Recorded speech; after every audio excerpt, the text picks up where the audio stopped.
Good morning, everyone. A hearty welcome from OMI Foundation.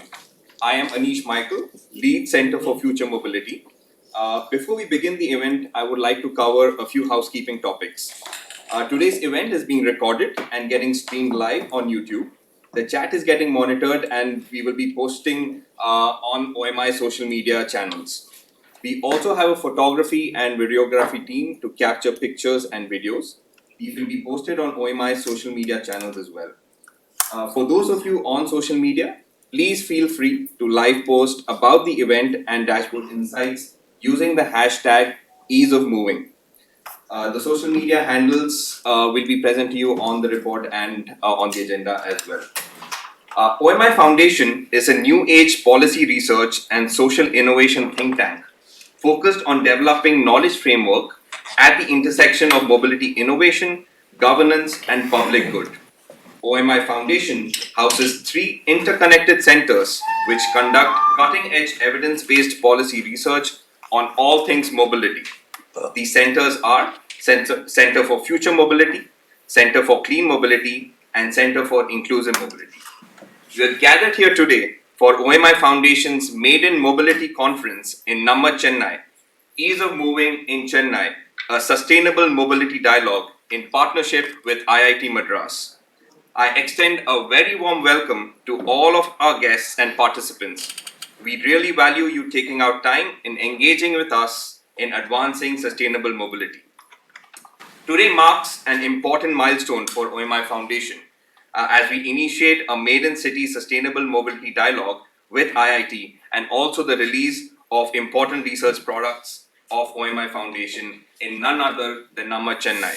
Without further ado, I welcome Aishwarya Raman, Executive Director, OMI Foundation, to deliver the welcome address. Thank you so much, Anish.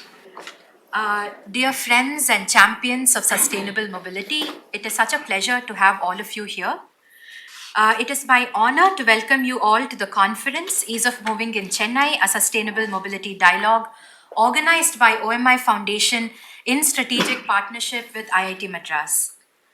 Mobility is a cornerstone of inclusive growth, providing the necessary medium and opportunity for every citizen to unlock their true potential.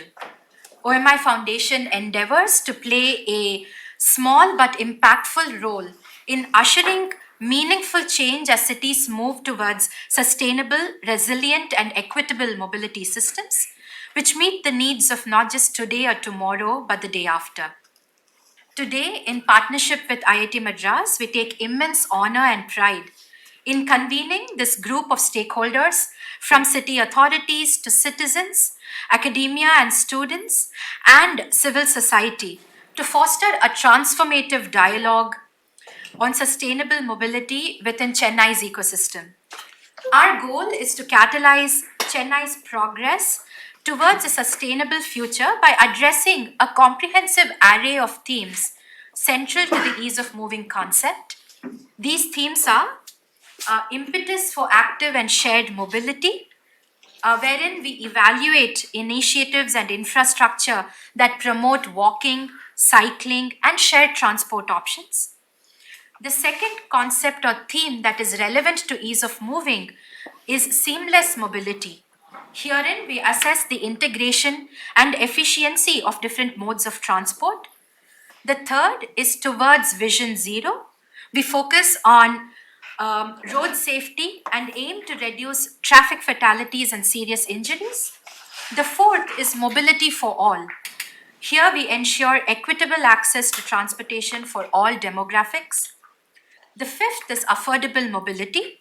Here we measure the cost effectiveness and financial accountability and financial accessibility of transport options. Next, we focus on efficient and reliable mobility. We also look at clean mobility, wherein we assess the environmental impact of transportation modes. The penultimate thrust for us is future mobility, where we explore the adoption and integration of innovative transportation technologies.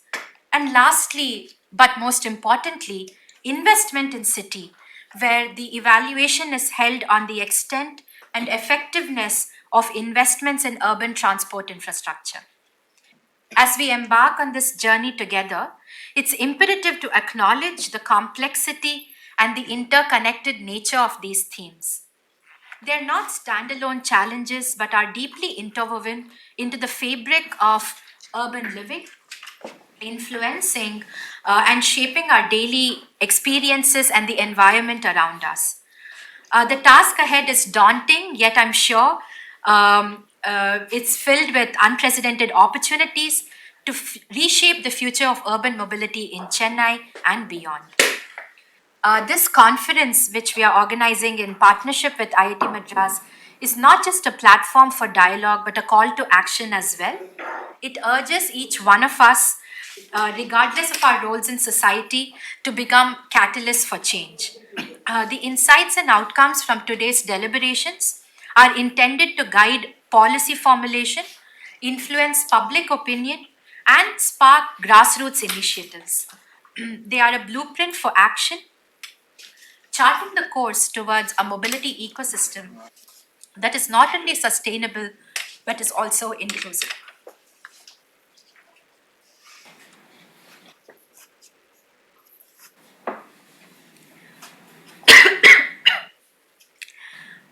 On behalf of OMI Foundation, I extend my heartfelt thanks to each one of you uh, for your presence and participation. Your engagement and contributions are vital to the success of this conference and the realization of our shared vision. Together, let's pave the way for a future where mobility empowers everyone, leaving no one behind. Thank you again and welcome everybody to this conference, a sustainable mobility dialogue in Chennai. Thank you.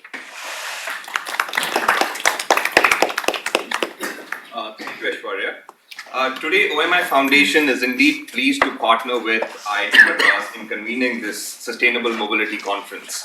IIT Madras, renowned for its excellence in education and innovation, has been a beacon of knowledge and progress in our nation. Today, we are honored to have with us Dr. Geeta Krishnan Ramadurai, who has been instrumental in working closely with OMI Foundation in making this partnership possible.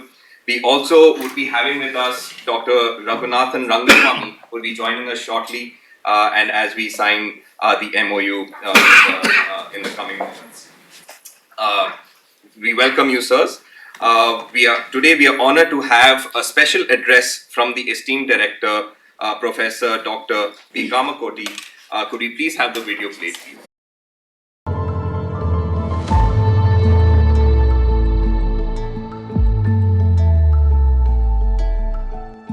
Namaste. Friends, mobility is the most important deciding factor for the economy. Any city that aspires to grow in the fashion that we want it to grow. For example, we are looking at a $10 trillion economy. We want a 13.5% growth every year. The most important infrastructure that one must look at is to ensure that people move from one place to another place at any point of time in a day within a very fixed amount of time. When we take the Google map in many of the cities, we do get a prediction which actually changes quite frequently, and what the deviation between the initial prediction to the actual time where we arrive sometimes doubles or even becomes triple. So this is also because we are seeing a growth in the automobile sector. We are very proud that the cars are selling. People have money to purchase these cars. But at the same time, very few of us realize that walking would be faster than driving in some parts of the city. This is further compounded with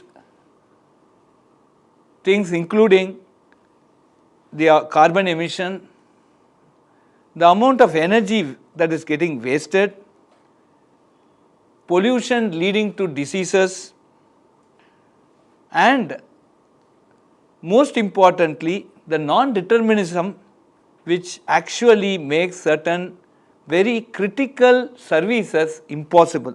For example, shifting of an organ from one hospital to another hospital, moving of the ambulance, in case there is some sort of an emergency requirement for police movement, compounded with secure movement of some of our important people. So, these critical services also takes a very bad hit. There are many times where we just go and enter the flight when the aero bridge is just moving out. So, these are some things that we need to keep very much in our mind when we are planning this next generation of what we term as sustainable cities. So, in this direction, sustainable mobility, clean mobility, accessible and inclusive mobility, and very importantly, the scheduling of public mobility are four interesting points that we need to study not in silos but as a collective measure.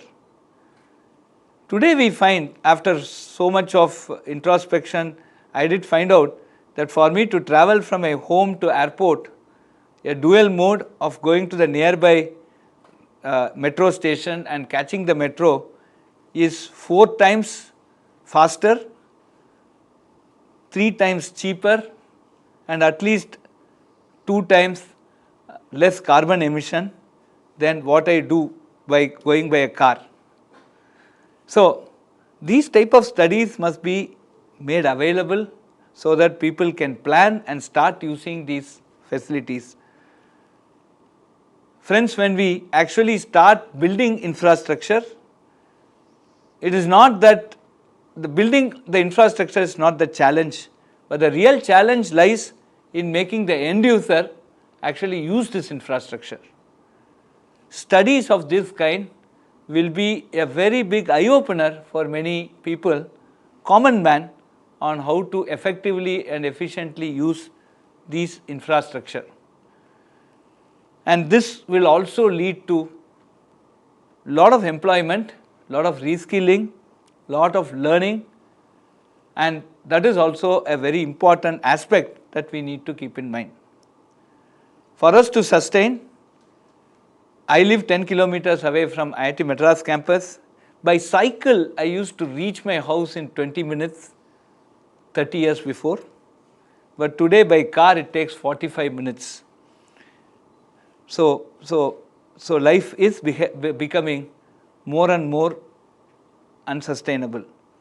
I think in that context, and that mobility is going to be very important for the economic growth of our country, we must start looking at these aspects in great detail, work together, the railways, the metros, the public transport, and the different other modes of transport must work together to come out with feasible solutions, wherein we have a deterministic timeline by which we can move from a place X to place Y in a crowded urban metropolis city. I wish this whole effort great success. This is just a start, it's a tip of the iceberg. There are many more things to be done. Lot more of communication, especially 5G based communication, overlay can be put on top of it so that more monitoring, more intelligent decision of routing the traffic, dynamically routing the traffic. So many such sort of very interesting problems can be solved. And let us, as very well captured in this report, the ease of moving index has to improve, and that is going to be the objective of this particular event.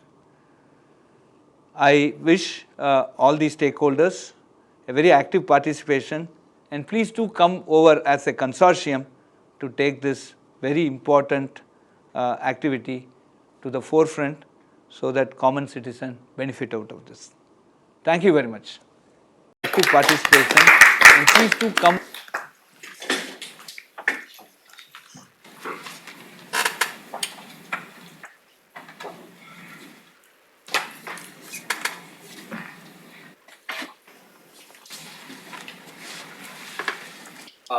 We'd like to thank our director of IIT Madras, for his message and also reminding us the necessity to move towards sustainable mobility. It's indeed a moment of great pride for my foundation to be here and present to you the ease of moving index, the Chennai city profile. I would now like to invite Roshan Toshniwal to provide the key insights of the report. It's my honor to welcome you all for the launch of the Ease of Moving Index, Index Chennai City Profile. We had released the first, the larger report of Ease of Moving Index 2022 in April in New Delhi, and it's been 10 months since then. So mobility is one experience that it touches everyone's life and has an impact, has a profound impact. We felt it during the lockdown, where we weren't able to really move, and that's where a lot of cycling picked up. So the technological advance, though it has revolutionized our lives, it has and has impacted our behavioral change. It also has a profound impact on the environment, because more and more people started using cars and automobiles, and hence the environment impact was very severe. So it's reached to a point of no return in a way.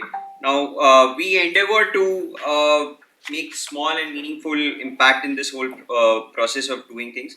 Our evidence-based research on mobility, it's grouped under three interrelated centers, as already mentioned by Aishwarya. Let me commence the presentation and just brief you about what Ease of Moving Index is very quickly.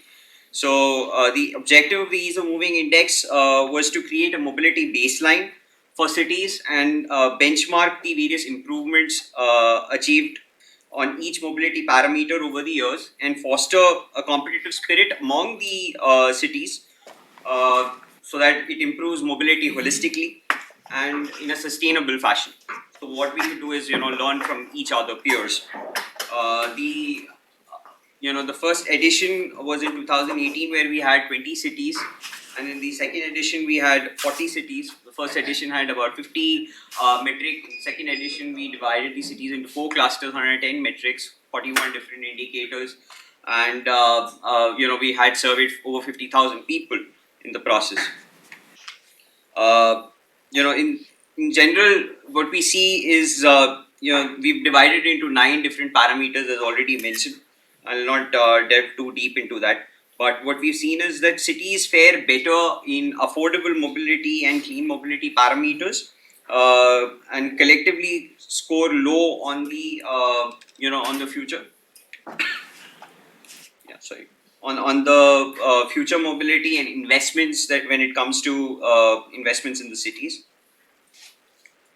So in good public transportation and coverage, investment in mass transit and new age shared mobility, etc., is important. It keeps the mobility expenses low, and our study specifically looked at the per capita mobility expenditure and perception of affordability of public transport by respondents with household income of less than 30,000 rupees. In the clean mobility angle, we've looked at the policy and former thrust area of the states today. The cities are catalyzing adoption of battery electric vehicles, specifically you've seen in the recent past. In the future of mobility, it cannot be assured without 100% digitization of mobility services.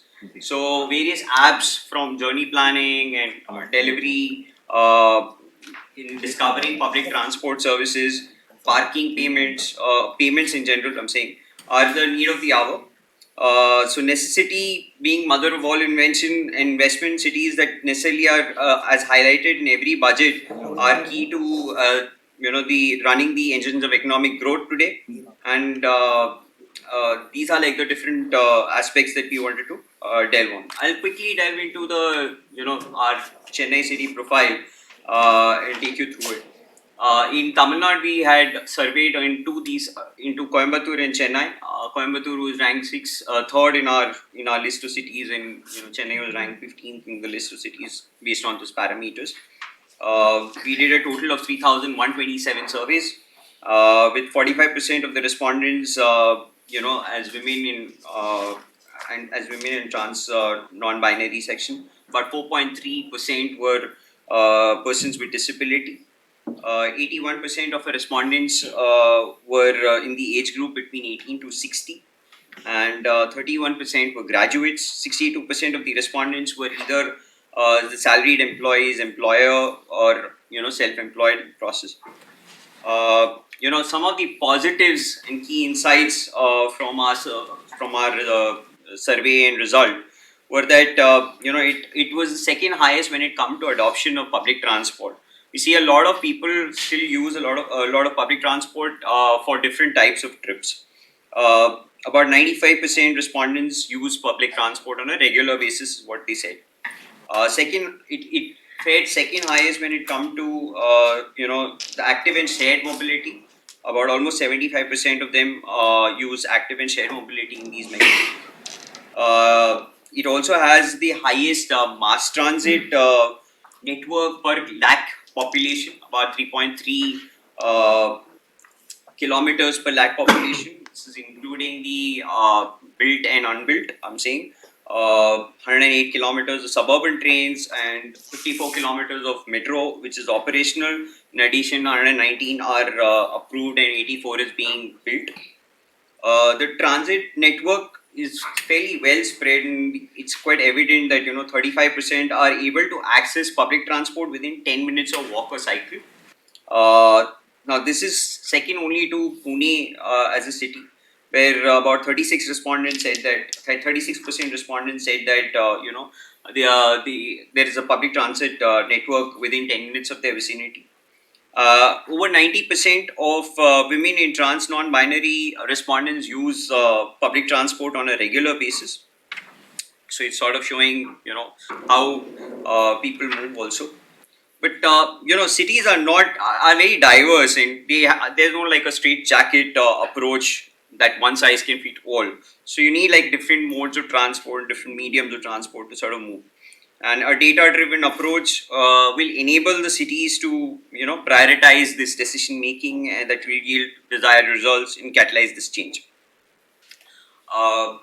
We just want to talk briefly about some of the points that can be taken as a road ahead. We have to strengthen our public transport systems further, increase the visibility by augmenting more buses. We are close to about 3,000 buses now. If we go by the service level benchmark of 50 buses per lakh population, we need close to 6,000 buses today. Again, when it comes to communication, it's fairly limited right now. It's very recently that MTC is now having a social media output. So more communication marketing to reach more commuters and to attract the existing ones is also necessary. We need to improve our overall services and augment low floor buses to sort of have improve accessibility in the process. Now the paradox of mobility, what we see is that the shortest distance often takes the longest time, and probably is the most expensive of the lot. So when it comes to that, so the first and last mile connectivity is sort of pivotal for a better multimodal integration. That's something that needs to be also worked on. The second area is on investment in infrastructure. I know we are continuously pumping in more money into the infrastructure, but what needs to be done is timely execution of the of all the planned infrastructure, and that vision to prioritize without any ad hoc intervention, which we see very often in some cities. An equitable distribution of space in principle to make complete streets is also very pivotal for the city. Using innovative financing mechanisms to attract private investment into the infrastructure building. making cities more investable by improving the overall mobility efficiency, and encourage public participation to improve this mobility system as well. That's the notion that we look. So it's for investment in the future of our cities. Some of the policy interventions, I think Chennai is probably the only city among the mega cities. It has a draft parking policy, probably has not been implemented among the, and about 14 cities in our country today have a parking policy. There is a alignment requirement when you look at it. There is so many plans that are being built, master plan, CMP, climate action plan. So there has to be a cohesive action plan to sort of imbibe all the key elements from all the different plans that are there. We have to enhance our procurement processes to augment a uh, uh, barrier free and more improve accessibility of public transport in this process, and ease of doing mobility related business again is also a pain. So reduce that barrier. You have a lot of permits, a lot of systems that affects the throughput of how many modes and options that people have in the form of shared mobility. Adoption of technology is very essential. Like we said in initial itself, that digitization of mobility services is key. So incentivizing use of cashless payment, especially in public buses, needs to be done. I think we are still on a paper ticket. I think we are expecting to shift to a more QR based system in buses, increasing our digital presence of public transport system, and digitizing the parking infrastructure. So I think parking is still in isolation. Not many people know where to park, what to do. So that's important. Opening this whole mobility data to catalyze the change also is will amplify the information to encourage more ridership in the process. And that last but not least, we look to move from the internal combustion engine to electric vehicle. Unfortunately, in today's context, we still don't have an electric bus yet in our city. We don't have a single electric auto yet in our city. So that's something that we need to sort of start thinking on electrifying. Thank you for the opportunity to present the key insights. Thanks, Manish.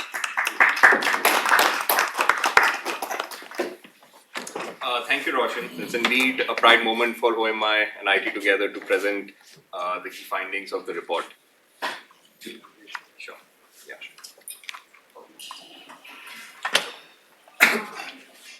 In this whole endeavor of sustainable mobility, in envisioning the future of sustainable mobility, one cannot overlook the groundbreaking potential of technology.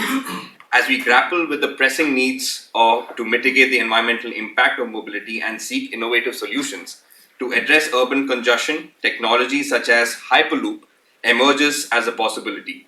Today, we have with us our team Avishkar, originating as a student endeavor at the Center for Innovation at IIT Madras.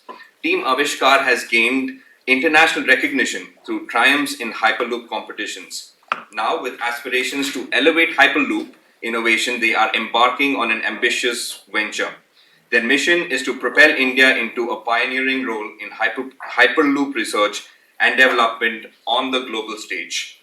I welcome Prateek and Sri Raj from the Avishkar team to give us a presentation on the new breed of mobility technology.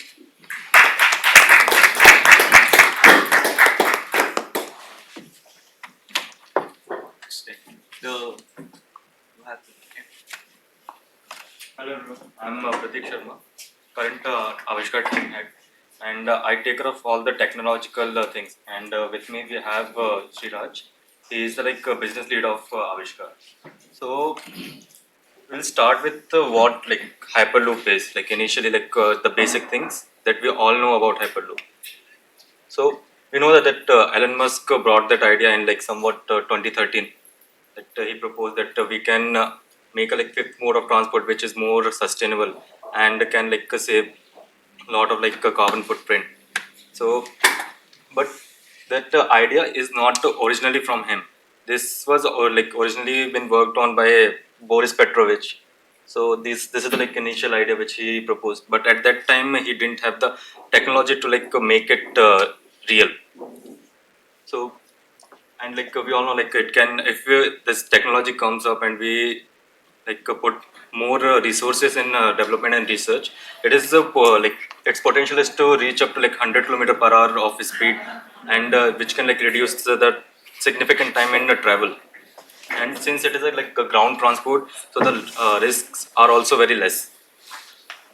Then this higher speeds we achieves due to like reducing the friction. Since we are working on like levitation and frictionless propulsion, so using those like eliminating friction, we are able to achieve like a higher speed on ground. These are our achievements. So for our work, we have been invited by Prime Minister Modi ji when he came to Chennai for inauguration of Vande Bharat train. Then railways also like Railway Minister Shri Ashwini Vaishnav ji also like gave us funds in order to like set up our 400-meter Asia's first testing set 400-meter testing facility for Hyperloop. Then we have also got the chance to meet Elon Musk in his first Hyperloop competition, SpaceX competition. So we have Avishkar was the only Asian team to come up in global top 10. Then we are currently participating in like different competitions. So one of them is European Hyperloop Week. So it commenced in 2021, and we have been the only team there like from India, which have been in the top 5 since now. Now, to understand the Hyperloop, I have divided it into like different components. So for so we have like on pod and off pod. So on pod, all the technical things are there like levitation, propulsion, electrical, and mechanical. So in levitation, we are using levitation module, which we call electromagnetic suspension. So we have some electromagnetic that ferromagnetic core, and coils around it. And when we pass current around it, it generates like electromagnet. It becomes electromagnet, and we use different kind of sensors such as gap sensor and current sensor to generate a control loop using which we control the gap between the track and the levitation module. So this is how we eliminate the friction which in normal transport is generated by wheels and all. So we are eliminating that. And for propulsion, traction system is there. So currently we are using a linear induction motor. There are like different induction motors are there, and like reluctance motors are also there. But we have found that using this linear induction motor, the uh, energy saving will be like very much. So we are using this. And linear induction motor is nothing complicated. It's just like induction motor. And induction motor you can see there, it's a like circular motor. So when we cut it up and like expand it, it is a linear induction motor. Then electrical system. This system like electrical system like mainly combining every system together and checking the health of the whole system and checking like whether it is working perfectly or not. Then mechanical system. Mechanical system is basically for having everything. Is like mechanical system is developing a platform and on which we can mount everything, levitation, traction, and electrical system. This is like our pod.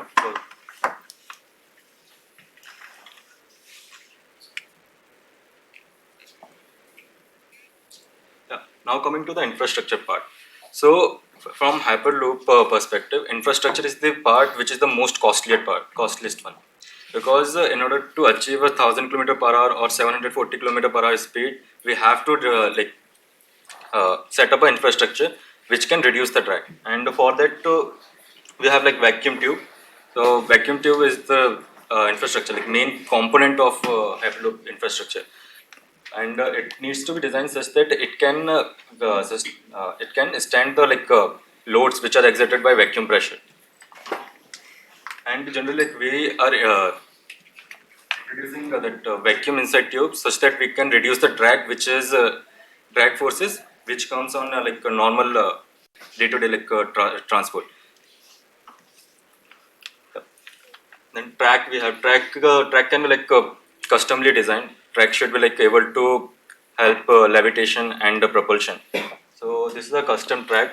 So here this is this part, F section we call it, supports levitation, and middle T section supports propulsion. And the novel thing about our track and tube is that we have performed our analysis and test setup, came up with a way such that the load of the track and the pod running on it does not transfer to the tube, and which helped us to reduce the thickness of the tube. So like infrastructure costs around like 84 crore something, and this is like part, like we have divided into 35 crores for track tube, 16 crores for track and all. And after our research, we found, well, like we have reduced this number about to like 46% reduction we have done. So the tubes which other countries are making for hyperloop is around like 16 mm or 18 mm of thickness. The tube which we have developed is around 6 mm of thickness. So that reduction have like reduced the cost, and also like the carbon footprint which we get from like making steel structure has also been reduced. So this is the current facility which is coming up in our IIT Madras Discovery Campus in Thayur, 400 meter of tube. And these are the patent, like one patent we have been granted for the evacuation of the tube and the setup of tube and track inside it, such that the load are directly transferred to the pylons. And this one is for our, again for tube system, for how we, the methodology that we have used to decrease the thickness from 18 to 20 mm, 18 20 mm to 6 mm. Now for the like business part, I'll ask Sriraj to come. So when we ventured into the pod and the infrastructure development of Hyperloop, we also thought that transportation is not only about developing systems. It's also about how the masses, the democracy, the people are going to perceive. So we conducted a case analysis of being one to find one thing of how much will it how costly it's going to be for the people that are going to travel in Hyperloop. So one corridor we chose, that's from Chennai to Bangalore, that's around 350 kilometers, and we found out that the ticket price is going to come around 2,370 rupees. So again, this number is based upon various factors that have been already implemented in Hyperloop, if I speak about tech side, and also the various economic factors that have been taken into consideration. So 30 minutes of travel from Chennai to Bangalore, which is 350 kilometers, and it's taking you there with a price of 2,370 rupees. So if I speak about the current scenario at Chennai to Bangalore, recently Mr. Nitin Gadkari, the Road Transport Minister of India, has proposed an expressway between Chennai and Bangalore that's going to reduce the travel time by travel time to 2.5 hours from the very conventional 7 hours. But Hyperloop can take you there in 30 minutes. And the expressway, the current expressway that I just spoke about, limits you to till 120 km per hour on road. And that is again 740 km here, 740 km per hour here at Hyperloop. And we also considered the railways and airways costs that it would take for an average passenger that traveling from Chennai and Bangalore. And we are pretty much proud to say that our Hyperloop costs are coming around what that are contemporary available transportation. So with that being said, I conclude my presentation. Thank you.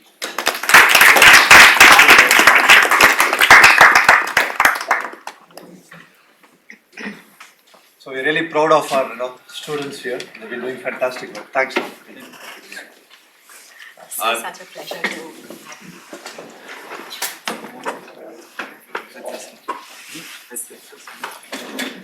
Thank you, Team Avishkar, for that inspiring way of moving mobility forward.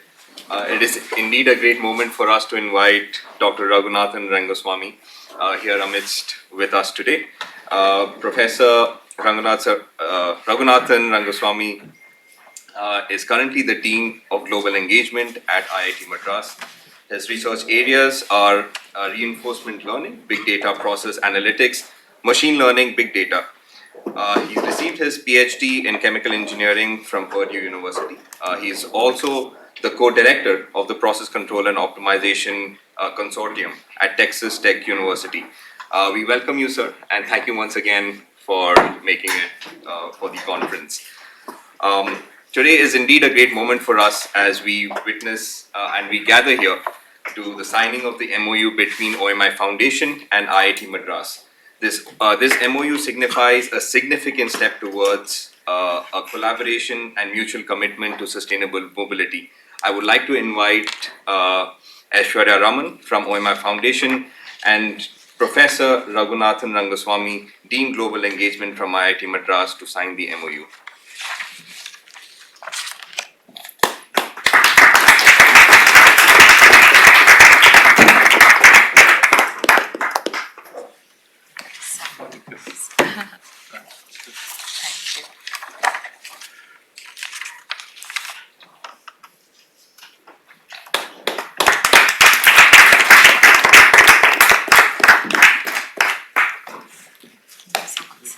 We are just going to, I think, pose for a quick photograph.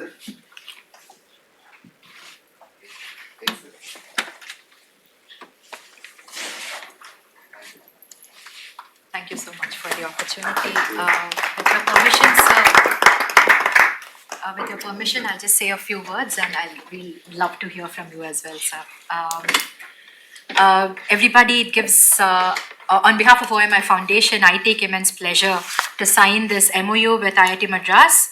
OMI Foundation and IIT Madras are coming together to collaborate on a range of sustainable mobility and sustainable livelihood themes, from clean mobility on the one hand to future mobility to accessible and inclusive mobility, the future of work and platform economy, and urban and rural planning, among others.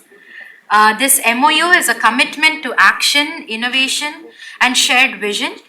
The themes of our collaboration reflect the critical areas that need urgent attention to make our cities more livable, our communities more inclusive, and our economies more sustainable. Together, we aspire to set the stage for groundbreaking research, innovative solutions, and transformative policies that will lead the way in addressing some of the most pressing challenges of our times. I would like to express my heartfelt gratitude to everyone involved in making this partnership a reality, beginning with Professor Geeta Krishnan Ramadurai, Professor at the Civil Engineering Department. My heartfelt thanks to Professor Raghunathan Rangaswamy, Dean Global Engagement, Professor Manu Santanam, Dean Industrial Consultancy and Sponsored Research, and most importantly, Professor Dr. V. Kamakoti, Director, Indian Institute of Technology, Madras. Together with IIT Madras, we're embarking on a journey that promises not just to envision a sustainable future, but to create it as well. Thank you so much, sirs, for this support and encouragement. We look forward to hearing your views and also kicking off this journey together. Thank you. Thank you so much. I'm happy to be here. First, let me apologize. I didn't realize I was director in charge until yesterday afternoon in Delhi. And then I came late night, and I usually hate going late to meetings, but now I realize why Kama is always late to meetings. The previous one was supposed to end at 11, it went on till 11:30. So let me apologize. But it's really fantastic to be here to look at this strategic partnership on green mobility. I hope there will be a day when I can get down at Chennai airport, take a e-mobike, come and drop it wherever I want to go. Right? So because yesterday I was actually having only my backpack because I'd just gone for a day. And I was just thinking what a waste it was to go through the taxi and so on. If there were a simpler way, even bicycle I would have done. So hopefully things like this will lead to solutions that are a lot more sustainable and so on.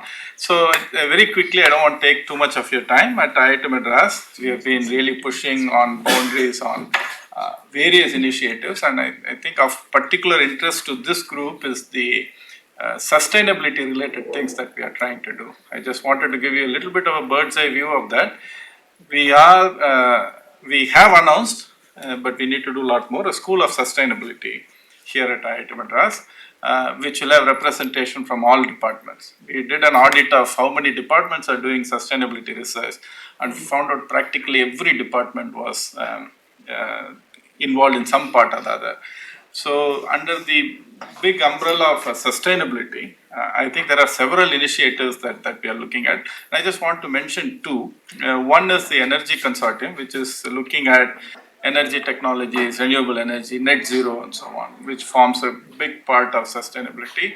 And of course, I think the most important is mobility. And unless we look at sustainable solutions here, it's going to be really difficult. And I'm really happy that Geeta has been really pushing this vigorously. Sometimes it's not easy, but I think we've had one very successful consortium, which is the Energy Consortium. And the next one, which is going to be really big, is the Mobility and Intelligent Transport Collaborative, MINT. I know many times Geeta and I are in the same WhatsApp group, and many times when we start initiatives, we throw around names, and the final name is always usually what Geeta comes up with. So he's very good at naming. Hopefully, Mint will mint money for it to do excellent research. Mint is also green. Green, I know. So, and I hear that they have already onboarded one partner. 3 are close to signing, and 3 or 4 are in discussions, which is excellent. So if that happens, I know the kind of impact these things have. And I think there is a summit coming up in April 4th. So I think lots of things are coming together, and you are a part of a bigger whole. And I hope this really helps leapfrog and take India to sustainable solutions in multiple ways. So thank you so much for inviting me, and I again apologize for being delayed, but I hope you guys have a great meeting today. Thank you. Thank you so much, sir.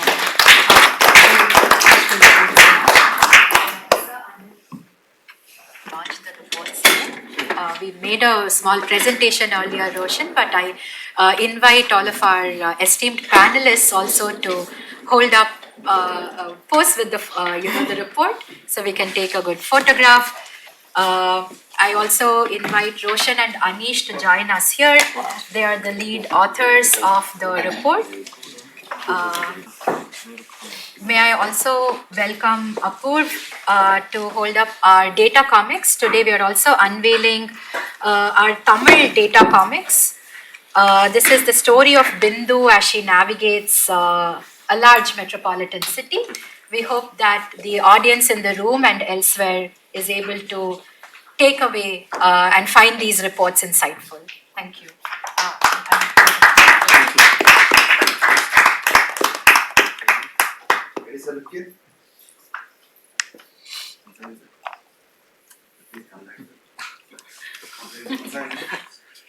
It's closer. Like once it's closer. A little bit. Yes, sir. And compressor. Yes, sir. Yes, sir. Yes, sir. Thank you, sir.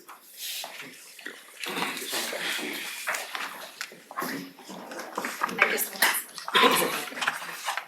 much.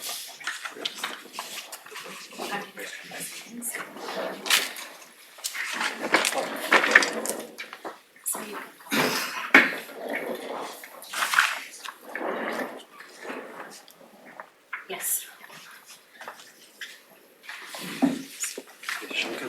Yes, sir. Yes. We have just one.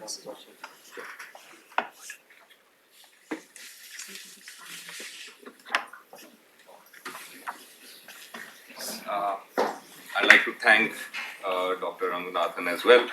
It has truly been a privilege, and we want, and you being a part of this mobility conference.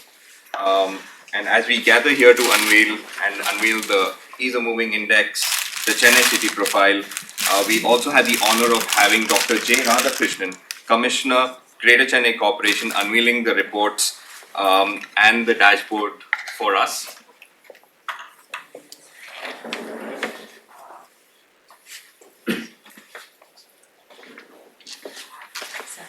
Thank you so much for joining us.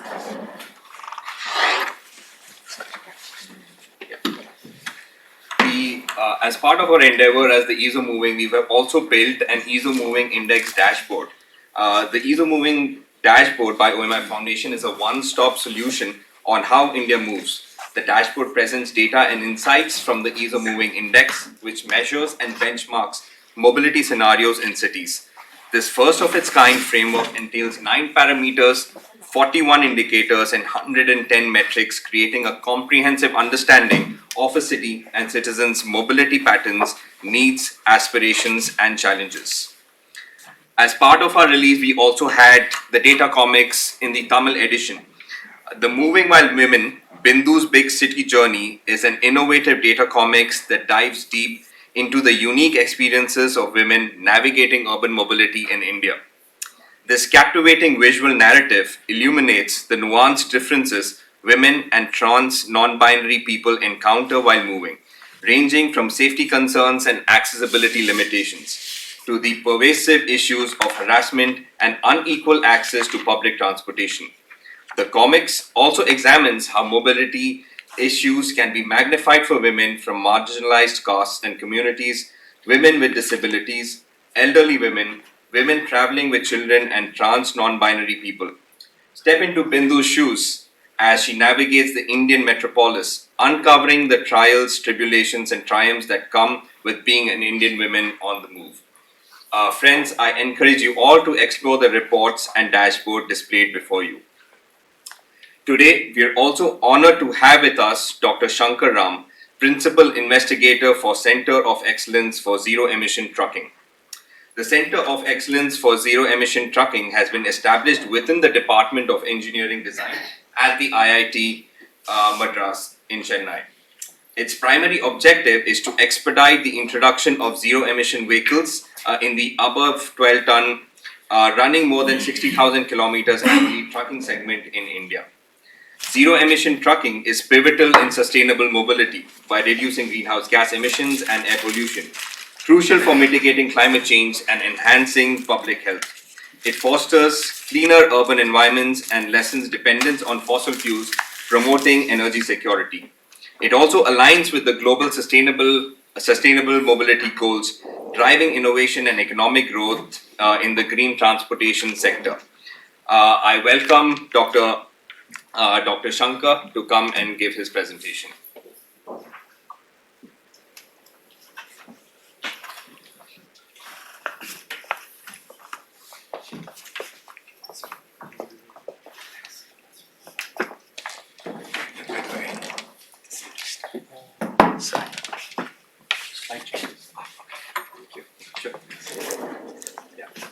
Good morning to all, and thanks Geeta for the invite. So I'm Shankar Ram, so I'm faculty in the Department of Engineering Design, and I just have a brief presentation about the Center of Excellence for Zero Emission Trucking that we have started off at IIT Madras. The COE, has been started with the vision to become a nodal resource to enable the adoption of zero emission trucks in our country. As we know, trucks typically constitute around 2 to 3% of our vehicle population. It's been reported that they contribute to around 40% of CO2 emissions in our country. So given the long distances that they travel and our dependence on road freight transport. So the vision of the center is to become an enabler for the adoption of zero emission trucking in India, so that not only do we reduce CO2 emissions coming from the sector, but also promote energy security, because trucks consume a lot of diesel, right? So we want to essentially also figure out methods by which we can transition to other sources for vehicle propulsion.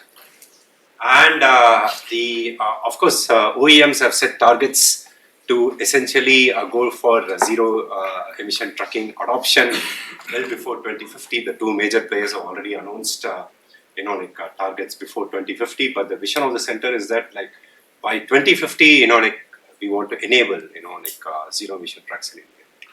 So towards that, we have been working in the class of road vehicles that weigh 12 ton and above, typically coming in the medium and the heavy duty truck segment, and that at least travel around 60,000 kilometers in a year. That's the scope of our center. And here we have very strong support from the government of India. We are fortunate to be very well supported by the Principal Scientific Advisor's Office to the Government of India. And the PSA's office has also established a project management unit at IIT Madras in the center to enable, formulation of policy advisories, that would, facilitate this transition to zero emission trucks. And we have fantastic partners, starting with the Automotive Research Association of India, which is the leading, testing and certification organization in our country in the field of automobiles. We have a specific MOU and memorandum, letter of intent signed with ARA, and we are already starting to work on several projects with ARA. We also work with Shakti, we also work with the World Resource Institute and Rocky Mountain Institute and ICCT on various projects. So to just give a bird's eye view, COZED, as we that's the acronym for our Center of Excellence for Zero Emission Trucking, is part of a larger initiative called, which we have named as e-lorry. E-lorry is the name that we have given for the India-specific, initiative for zero emission trucking. So who are a part of e-lorry? COZED is there, of course. Oops, sorry.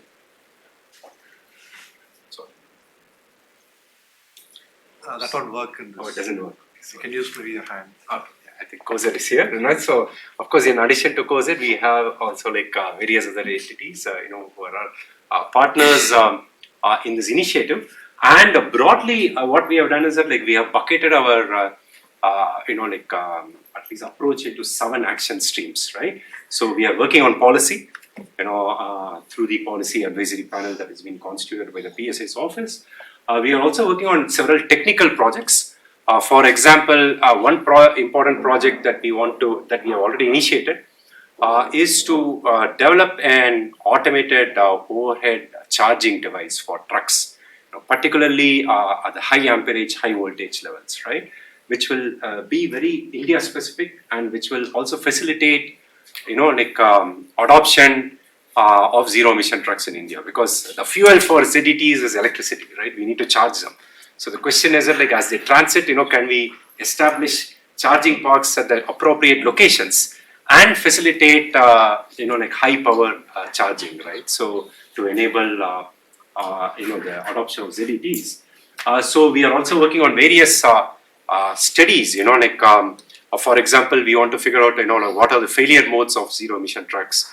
How can one develop a driver rating application that will ensure that, we essentially reward drivers, who essentially drive trucks with the least amount of energy consumption, so that these are enabling policies, not for monitoring anybody, but for rewarding people who are adopting sustainable practices, right? So we are going big time on skilling. So we are working with several stakeholders in the domain of skilling to enable just transition. That's one of the mandates for COZED, because as we go from ICE powered vehicles or internal combustion engine powered vehicles to electric trucks, right? We have to also ensure that the livelihoods of mechanics, roadside mechanics and other unorganized sectors, right? They are also protected, right? So how do we enable them to get trained in this? So that's where skilling plays a very important role, right? Of course, we need manpower also to be continuously be supplied, right? So, and IIT Madras is a natural place for skilling, right? So for that, we have also started several offshoots through the certificate programs that we are offering through our Institute for Industry Professionals. So, but we also want to scale up for other sectors, right?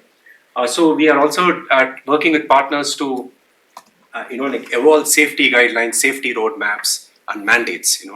Because we are dealing with high voltage, high current systems, right? So safety becomes very important. We also want to. We are also started initiatives for outreach, because if I want to ensure that by 2050 zero emission trucks are widely adopted in India, right?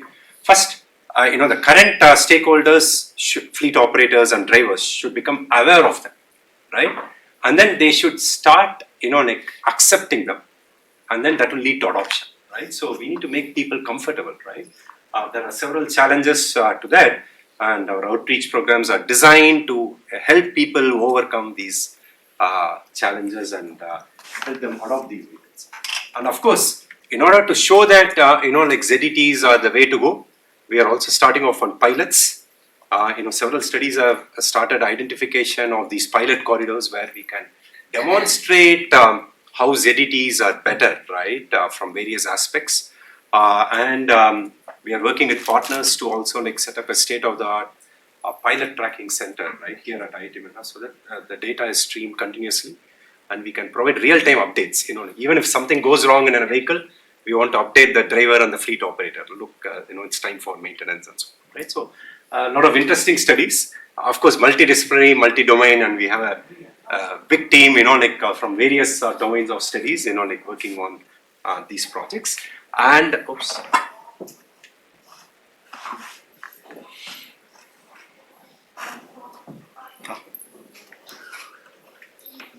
This is the last slide, right? So we have a timeline. So we started off in around the end of 2022, 2023, right? So I think 4 or 5 years is a good timeline for us to make significant progress. So we started off on all these 7 work streams. So we hope that, by 2027, right? So we make significant progress and, we work with our partners to enable, acceptance, awareness, and adoption of zero emission trucking. At least get started on that path. Okay, so this is all I had. Thanks, Geeta. Thank you all. So just wanted to share. And Center is keen to work with other, valuable stakeholders, in this room and beyond, right? So that we can accelerate towards this. Thank you.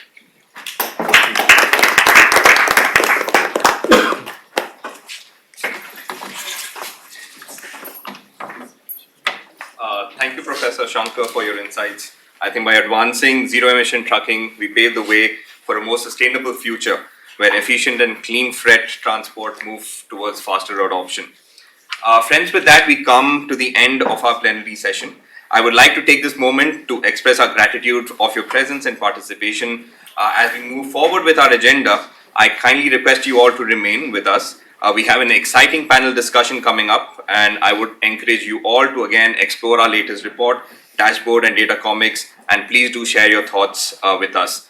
We'll probably take a 5-minute break and then reconvene for our first panel discussion.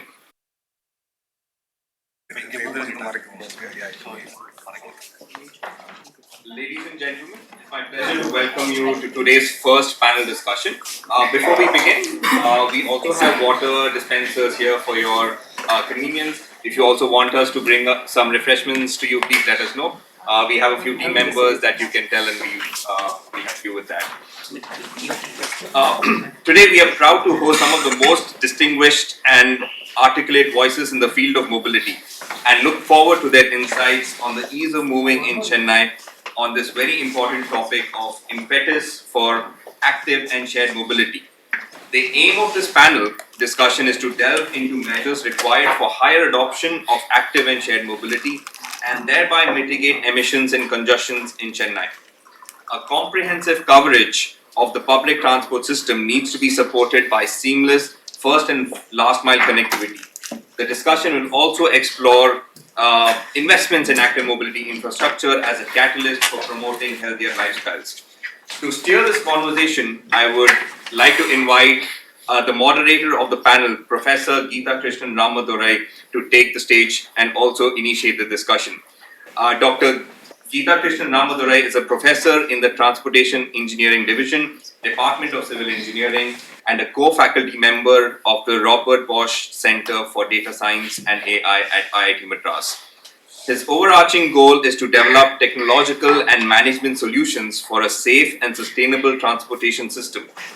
He has also served as a principal and co-investigator in Government of India funded projects on ITS and urban transportation. He has also advised the Chennai Port Trust, the Jawaharlal Nehru Port Trust, Kolkata Port Trust, and CIDCO, Navi Mumbai, on improving congestion of trucks destined to ports and various government organizations, including the Chennai Corporation. We welcome you, sir, and thank you once again for agreeing to moderate the session. I would now like to invite Thiru I. Jayakumar, IRTS, Special Officer, Chennai Urban Metropolitan Transport Authority, Government of Tamil Nadu. Shri I. Jayakumar is an Indian Railway Traffic Service Officer of the 1997 batch and is currently the Special Officer for Kumta. Prior to joining Gumta, he has also served as the Marmugao Port Trust chairman as well as the deputy chairman for the Chennai Port Trust and the Kolkata Port Trust. As an IRTS officer, he has also held several positions in Southern Railway. Sir, we thank you for taking our time and welcome you to the Sustainable Mobility Dialogue. Our next panelist is Ms. Ashwati Dilip, the Managing Director of Institute of Transportation and Development Policy, India. She's a sought-after expert in raising support for sustainable mobility from key decision makers, governments, and stakeholders. With support from her smart and enthusiastic team, she works with the national, state, and city governments, providing them with technical assistance on creating healthy streets, strengthening public transport, accelerating transition to electric mobility, implementing parking reforms, and enabling transit-oriented development. She also has a degree as an urban designer from Cardiff University, UK, with a bachelor's in architecture. She believes in simple joys of life, ordinary yet uncommon sights such as children playing carelessly, elderly chit-chatting joyfully, and women traveling confidently in public spaces and transport of our cities make us smile. She strives to create more such settings through a professional endeavor to allow many heartening experiences. We welcome you, ma'am, and thank you once again for being the panelist for today's session. Our next panelist is Ms. Meera Sundarajan, the team lead for Chennai Gender and Policy Lab, Greater Chennai Corporation, Government of Tamil Nadu. Meera works as the gender and monitoring and evaluation expert and has a social development professional with over 2 decades of experience in the social sector. She has also worked with government, NGOs, national and international, and corporate entities as a monitoring and evaluation lead, gender expert, and program manager. Her thematic areas of work cover livelihoods and nutrition, with gender being a cross-cutting theme across. She has worked in projects spanning Tamil Nadu, Andhra Pradesh, Telangana, Odisha, and Bihar. We welcome you, ma'am, and thank you once again for being here. Our next panelist is Dr. Aishwarya Rao. She's the founder of Better World Shelter for Women with Disabilities. Dr. Rao is a pediatrician by profession. She has worked for more than 15 years in the implementation of the HIV/AIDS treatment prevention programs for the Government of India, Tamil Nadu, and Andhra Pradesh. Currently, she is running a shelter for homeless women with disabilities in Chennai with a focus on their access to employment. When she's not working on social causes, she is an avid quilter and a music and film producer. Thank you, ma'am, once again, and we welcome you here for the first session. Our final panelist is Mr. Felix John, the Bicycle Mayor of Chennai. Felix John is the Bicycle Mayor of Chennai, and he was appointed as part of the global network of bicycle mayors by the Amsterdam-based global NGO BYCS. BYCS is guided by the belief that bicycles transform cities and cities transform the world. He's a resident of Chennai and strongly advocates and promotes non-motorized transport for commuting and healthy lifestyles. He also enjoys the pleasure of long distance and endurance cycling. As a bicycle mayor, his mission is to promote and help the city adopt active mobility, more specifically the bicycle. The Bicycle Mayor Network has the objective of 50 cross 30, that is 50% of city trips by bicycle before 2030. We welcome you, sir, and thank you once again for providing insights. I hand it over now to Geeta, sir, to moderate the session. Yeah, thanks a lot. So, sorry, my throat's gone for a toss. I thought we are already in summer, and I risked having an ice cream yesterday during lunch. Looks like summer is not yet here. So, unfortunate timing, but it gives me great pleasure to be here amidst all of you. And I think I must thank, first of all, OMI Foundation for having this event. Not just this event, but this entire study that they're doing for the country, right? About, I think 15 years back or 18 years back, I'm not really sure. It was around the time I was in the US, the Texas Transportation Institute. So they used to create these, moving index for cities in the US, right? And it somehow created a kind of a healthy competition among cities, right? To be ranked higher and higher, better and better, right? Till the time each city was doing their own policy planning, But once TTI came out with these reports, suddenly a healthy competition. Right? Am I doing better than you? What are you doing better? Why are you scoring higher? Right? This kind of started happening. Right? And I thought it was a brilliant initiative. Right? And I think what OMI has done is bring a similar initiative in India so that we can all look at it. Right? As Anisha, I'm part of the data science and AI school that's being set up at IITM. Right? Data is the key.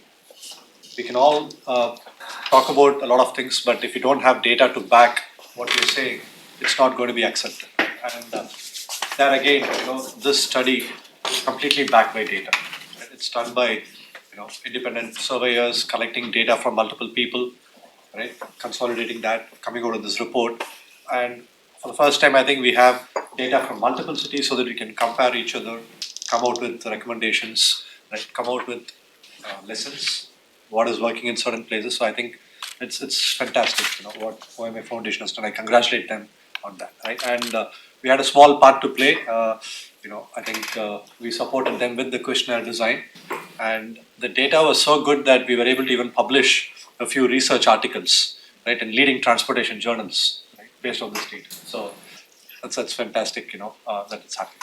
So coming to today's, first panel discussion. After the presenter is turned off, please take back the USB receiver to avoid losing it.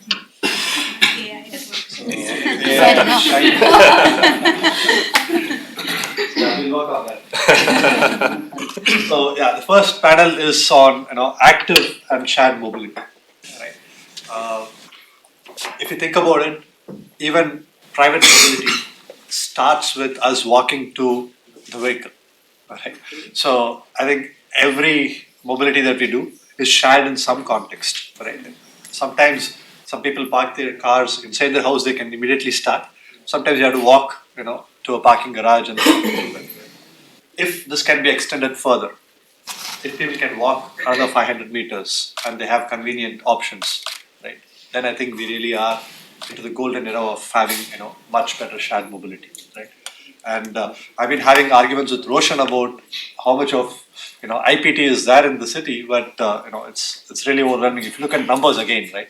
So about 13% of the trips in the city use IPT. Right? And I think after bus, there is a typo in metro. I think there's a future target 25%, but right now I think it's not. But if you look at after bus and personal transport, two-wheelers, shared public transit is the third in the list. We're already doing well, and I think you also said among cities, Chennai is doing well. Right? Not as much in active mobility, especially if you talk about bicycling. Right? And again, interesting to see if you look at the statistic, 36% of households have a bicycle, right? But the bicycle share is 0.02%. That's very disappointing, right? Almost 1/3 of households have a cycle, but hardly anybody is using that, right? And definitely there is, I think, a lot of work to do there. Right, so with just those initial thoughts, I'm happy to have this wonderful panel. Right, they've all been very actively working. Right, they're not academic theoreticians like me. They're all very practical, right, in the field, and they have a lot of experience with them. And I'm looking forward to hearing from them as you all are. Right. So first, maybe I will go over one by one. I'll first ask a few comments from each of them. I'll start with maybe a question to seed a thought, and then we'll hear more from you, and then we'll have several rounds of discussion, and then we'll have an open session as well, and we open it for everybody. So first, of course, Jaykumar sir is here. He's been doing a lot of work, multiple initiatives related to mobility, but in terms of this aspect of active and shared mobility, what are some of the plans that Kumta has, right, to promote active and shared mobility? Where do you see us now, and where do you see us maybe in 5 years? Thank you, Professor.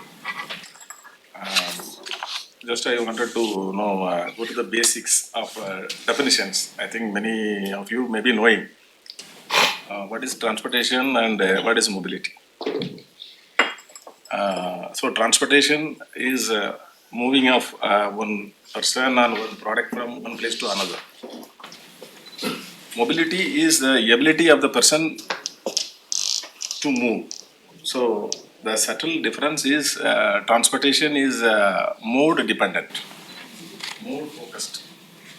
Mobility is people focused.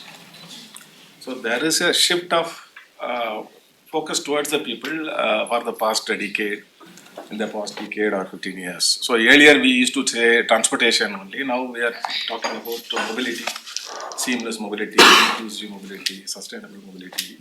So we added so many features. So Kumta, as you know, now it has been activated recently for the past 1.5 years. We are active. So we started the activities, and coming back to the specifics also. Now we are doing the comprehensive mobility plan for the metropolitan area. It's a 15-month study. So entire area, 5904 square kilometers, the extended CMDA area. The study will be almost surveys are over, 16 type of surveys, and household surveys, 50,000 households, almost 2 lakh persons are being interviewed, and database is already available. The last week only survey has been completed, and most probably by within a couple of weeks we may be having some numbers, the same numbers in a little larger database. So that is one part, and we will be coming with the CMP by June 24. There also our the main USP, the important feature of this CMP, because every city is doing the CMP. Here the main feature is we are using the GRIDS principle, green, resilience, inclusive development and safety principles given by the Mahua. Now that is the first time in India we are using the GRIDS principle. Second one is we are using the big data. So apart from the normal primary and secondary survey, we are using the big data. So we are in discussion with the Google and other big data companies so that we will buy the data. So that in the modeling we will have a correlation and so more better interpretation. You may be knowing also. So we wanted to validate. So it will be a robust exercise. That's what we wanted to do. So our aim is not only theoretical, it should be a more practical oriented. That's what we are thinking at. And as you rightly said, active mobility and shared mobility. Shared mobility, so to some extent is there. Active mobility is very, very less in Chennai. So now we are going for a IPT regularization study, route rationalization for the MTC also we are doing, we are planning to do. Most probably after in 2 months time we will start the study. In that we will be studying in detail about IPT, how the IPT will be integrated as a first mile and last mile, and how to regularize it, whether we can use some routes so that they will be a feeder to the public transport system. So that also we are studying it. And regarding active mobility, yes, we have to yet to initiate the processes. We are discussing with a few stakeholders like Mr. Felix, Cycle Mayor, and we wanted to do it in a pilot project, and slowly we'll take. And this NMT will be covered widely in our mobility plan. So slowly we will take it also. As of now, this is the status. I think we are keen, and mainly practically what happens Chennai like city where the so we are saying active mobility, retrieval of footpath is a key issue. See, now your footpath itself, it has been encroached almost everywhere you see, except a few places. All the places are occupied by the footpaths. So we have to retrieve the footpath, give the cycle track. That itself is a big task. It is easy to discuss in the AC hall like that, but practically at ground it will be a very, very difficult proposition. Any ideas are welcome. We are very keen to that. So we don't want to be armchair advisors. We have to be really in the field. Any innovative ideas or how to go about it. It requires a sustained effort. So with that remarks. Okay. Thank you very much. So I think we all look forward to the CMP and the reports related to that. So maybe next I'll request Ashwati to share. Ashwati has of course been speaking facts to the powers, right? And she's been pioneering multiple sustainable initiatives. right? And so, Ashwati, if you could share some of the initiatives at ITDP and in terms of active and shared mobility, where we are and what should we do? Sure. Firstly, once again, thanks to OMI for inviting us here, and thanks, Geeta, for this particular question. So, we at ITDP, we've been working in India for the last 20 plus years, and we've been focusing on sustainable mobility, including creating healthy streets. I think something's with the throat. So I don't think it's you. Improving walking and cycling in our cities and using walking and cycling to reach public transportation. Secondly, looking at how we can strengthen public transportation, which is the buses, metro, as well as the shared mobility as well. Third, also encouraging people to shift or reduce traffic through parking management measures. Fourth, looking at supporting cities to swiftly move towards clean vehicles wherever vehicles are necessary. And finally, in creating compact cities so that people actually live next to public transportation. So our work with active mobility, in fact, started, way back in about 2000s with Chennai itself, and 2013-14 to be precise. We work with a lot of partners. Raj is sitting here. He was with the Chennai City Connect at that point when we had started, and I think IIT Anna University used to be on the subcommittee of the NMT motorized subcommittee that we used to have at that point. So Chennai is one of the cities that initially had adopted the non-motorized transport policy. It was the first city in the country then to adopt the non-motorized transport policy. Now it's been 10 years since the time that the NMT policy was adopted.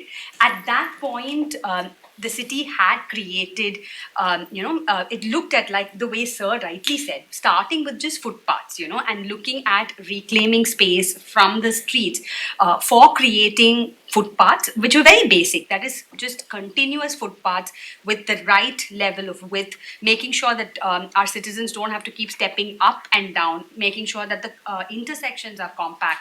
So those were the very basic features that was necessary to be instituted, and that's what the city had done. And over that over those initial 4 to 5 years, the city had created about 100 kilometers plus of those streets. The last one through the Smart Cities mission, when Raj, for example, was the CEO of the Smart Cities mission. There were multiple commissioners, a great set of engineering team that continues to remain with GCC that had really worked together in creating the pedestrian plaza at Pondy Bazaar as well. At that point, there was also a scale-up that was envisioned. However, work sort of slowly paused after that period. There was a lot of flooding, and then the focus also shifted towards stormwater drains. So the last few years, the focus has been on that. And now we're really, working with Kumta, and we're hoping to see Kumta, take up those efforts to reinstate the need to get safer spaces for people to walk. And like Sir said, walking, like you also said, Geeta, that walking is basic, because if you want to go even to the car, you do need to walk. And so once potentially we start there, then we can think of how we can make the cities safe for cycling, and I'm sure people like Felix would be able to add much more on that. And I think working with partners, so one of the other things that has worked with us is working with partners like CAG, SMN, like the ASR, the Gender Lab that's been there. So just getting all the different teams together and hearing different viewpoints to get action on the ground has been what has been working for us. It's been a great journey working with some inspiring leaders. But to be honest, in this crowd, if there are students, it's also a journey that requires a lot of patience and perseverance. There are times when there's a lot of work, then there are times when things do get a bit of a dip. When, once again, you have bold leaders who are ready to take more work. So that's been our journey so far. So I think I remember, I started in Adayar, right, with Lattice Bridge Road and City Connect. Some of our students actually interned with Raj, in that. And so I think we've come a long way, like you said, and I think now it's time to take it forward. Thanks, Ashwati. And of course, you also mentioned about gender issues, and so because you have with us, Madam here, Meera ma'am. So, ma'am, what has been your experience with gender issues in mobility, and especially given that we now have the public transport, right, which is made free, right, at least part of it, which has been made free for women. Right. How much of a difference has that made, and what are your thoughts related to gender issues? So I'd first begin by thanking OMI for giving us the space, the Gender and Policy Lab, and to share some of our insights into this. And also, we are the first. It's very interesting. We are the first Gender and Policy Lab in any urban local body in India. So I would say it's kudos to Government of Tamil Nadu for recognizing that this is an important feature to look at. So we're about 2 years old, and we've been in the process of learning over the period of time.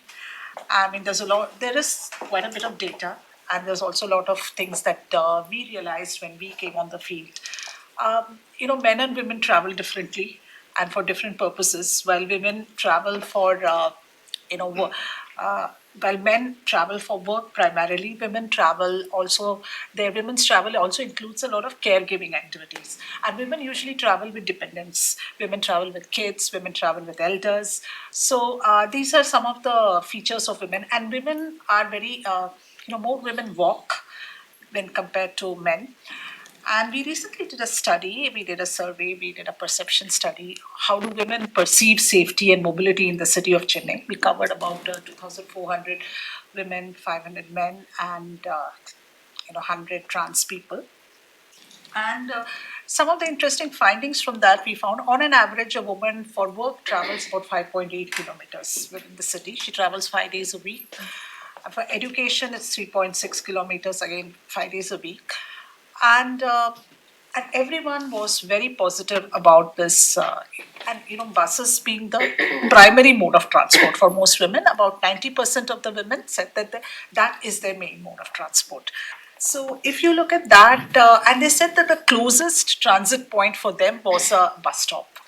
It's very close to them, and this is the most used means of transport that they take. And in terms of, and they're very welcoming about this whole thing. If you look at how it has changed the way they do.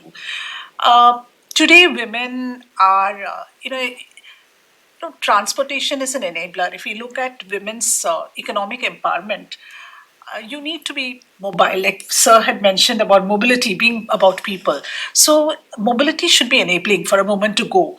And one of the things that came out in the study, we had a lot of focus group discussions, and it came out that women were earlier restricted to maybe 2 kilometers around their house seeking employment.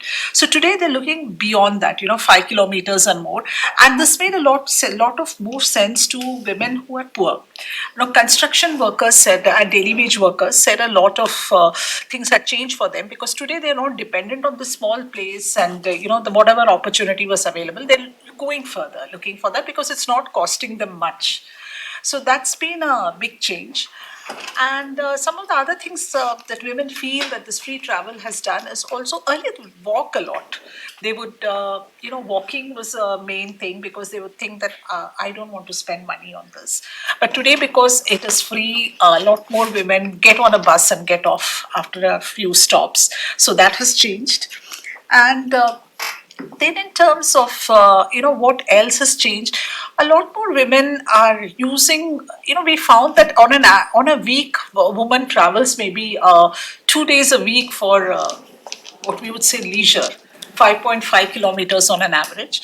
So this, while they may or may not travel alone, but with the family going out more has improved. And that is a indicator of well-being, because if transportation is free, a lot more people are coming from, say, going to Marina Beach, Western Nagar Beach, and they're traveling from different parts of the city coming for that. And that is, and when you look at an urban living where everything is congested, you do look for some kind of an open space where you can go, and that's something that has, largely changed in terms of affordability of travel coming their way. And this is, and the interesting thing about the, the free travel in Chennai and Tamil Nadu buses is that it is without any conditions. Like in Karnataka, you have to be a resident, you have to prove you are a resident of Karnataka to go. Here, it is free for everybody, and that is one of the positive things. And girls say that today they are going for tuitions which are not next door, they're going a little further out, which is helping them prepare for competitive exams. So these are some of the positive things that have happened, things that have changed for women because of, travel becoming affordable. Fantastic. It's so gratifying and so wonderful to hear. Right? It's amazing. Somebody was, I think, Aishwarya was mentioning yesterday how the wield of a pen by one of the leaders. He just approved. Let's go ahead and do this, and then it impacts lakhs and lakhs of people in such a positive way. It's amazing. Right? I don't know that. So thank you, ma'am. And of course, we're not doing that great when it comes to inclusive mobility. Right? I think there is a lot of gap that needs to be bridged, right, when it comes to inclusive mobility, right? Of course, being a central government institution, we were aware of this much earlier, and we made all our buildings, for example, differently able. Right? But when it comes to transportation, I think there are still issues. So we have with us, of course, Dr. Aishwarya Rao, who's been, championing this cause for some time, right, in the city, and. Ma'am, if you could share some of your thoughts with respect to preliminary thoughts. I'm so sorry to put a spoke in the wheel of so much of good news coming from all corners to be the bearer of not so good news. RPWD Act, the Rights of Persons with Disabilities Act, was passed in 2016. The rules were framed in 2017, and the Government of India gave a commitment that in 5 years' time, the whole of India will become accessible. Okay, that was the very enthusiastic commitment they gave, and 15th June 2022 has come and gone, and we've really overshot. And I don't need actually to give you numbers to tell you how accessible the cities are. I'll come to just because this is just preliminary, points that I'm sharing, bringing to your attention. Just maybe what reasons why some of this has not happened. I'll just read the recent office order of the CMDA. This is just indicative, representative of most office orders. It talks about about adoption of the harmonized guidelines and standards of universal accessibility, and it goes on to say everything should be done towards universal accessible, barrier free for the differently able persons. Everything it goes on to say. In the end, it says all suggestions given by the auditors, etc., have to be incorporated in the design as far as possible. So that is where the $1 million, the clincher is there, as far as possible. So that is the limiting factor in implementation, and as far as possible can be interpreted. It's anyone's guess how it can be interpreted. So that's one thing. And another thing is that most of change that has happened on the ground has been through activism, through PIL activism. If the buses, we have very high flow buses in Tamil Nadu. Last May, after 18 years of activism, 18 years of several PILs, all of the PILs got clubbed together, and my shelter women were also petitioners in that. We got favorable orders that all new procurement of buses have to be low flow buses, 400 mm. And the day before yesterday, there was a paper report saying that government of Tamil Nadu is going to procure 1,000 buses, out of which 250 will be standard buses. And by standard, they actually mean a bus in Tamil Nadu is not, it is a truck chassis that is modified into it's not a bus actually. Nowhere in the world our buses will be called buses. They are trucks which are designed, built to carry people. So all activism has been PIL, and if when PILs are put, the departments look at PILs as adversarial, not as being proactive or being, we have a common goal, but department will look at it as, these people have come to create trouble, and that has been so actually High Court actually gave out a, you know, observation just last week saying, don't look at PILs as adversarials, work closely with the groups. So this is my initial remark. Yeah, I mean, I completely resonate with what you're saying, right? And it shouldn't require the court to say these things and those caveats that you point out. I think these are things. So maybe we should look at not having those. Right? These have to be definitely honored so that we have more inclusive mobility, and they are perhaps the people who need a lot more than the others. So yeah, very well said, ma'am. We completely resonate with those points. I wanted to add one more point. Apart from the differently abled, now as a country or as a city also know the aging population is also increasing. Pregnant, aging. So those also know. So that is what we are addressing it as an inclusive for everybody. Now the aging population now I think after 10, 15 years, 20 years down the line. Life expectancy is increasing. So for them also the senior citizens we have to target. Before us, that Yeah, maybe. I'm really advanced now itself. Yeah, correct. Thank you, sir. Yeah. Alex is of course our bicycle mayor. I think IIT will make you happy seeing so many bicyclists on campus. Right? We usually have, a highway of bicyclists during class hours. Right? But the rest of the city, the story isn't that great. So if you could share some of your experiences on, what has been the challenges as a cyclist, as a bicycle mayor, in getting, more proactive policies for cycling. It will be very helpful. Thank you for having me here. Thanks to all my team. We are talking about data, statistics, and data-driven decisions now. But unfortunately for me, the data is in a worrying trend as per the cyclists. Of course, seeing so much of cyclists inside the IIT campus makes me blush, smile, do all kinds of emotional damages inside me. But the fact really means that this has to be extended outside the campus as well. Are we moving towards that? Definitely not. Because the data here itself shows that the household bicycle ownership is around 36%, which stays similar since 2011, if I'm not wrong. There was a survey earlier also. But the usage on road is 0.02%, and that is a worrying trend. Imagine if this 36% can be pulled out, how much of emissions can be cut? That should be the motive for us. Data shows clearly that people are interested to have this for probably a neighborhood level of errands and short commutes and so on.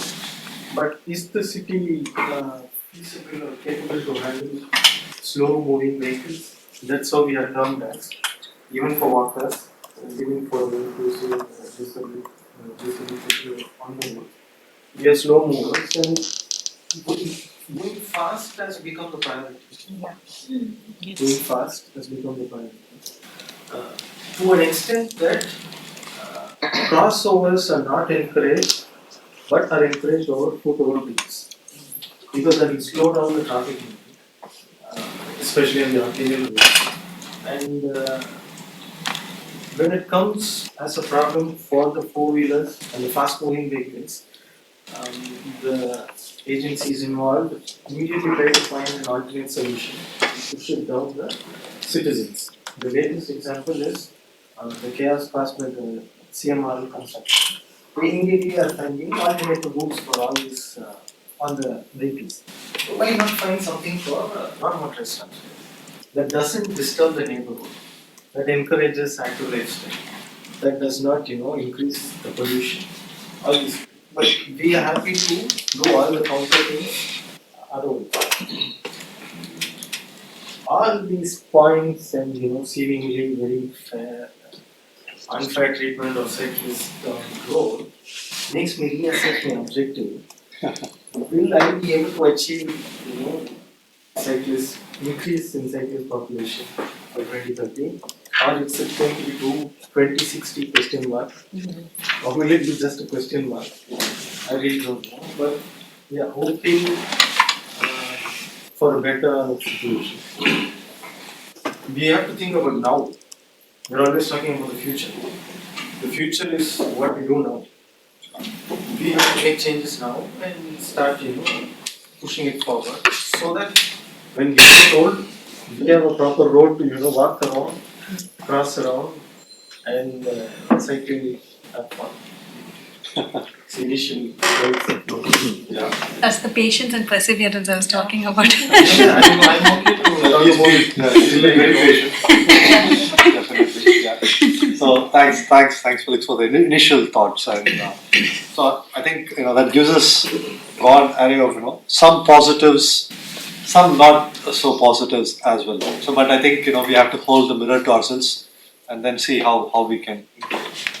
So, if I can come back to you, and do we have metrics that we can use that will help translate maybe more investment towards, say, bicycling or differently able people, right? So most of transport planning in the past has been looking at only level of service.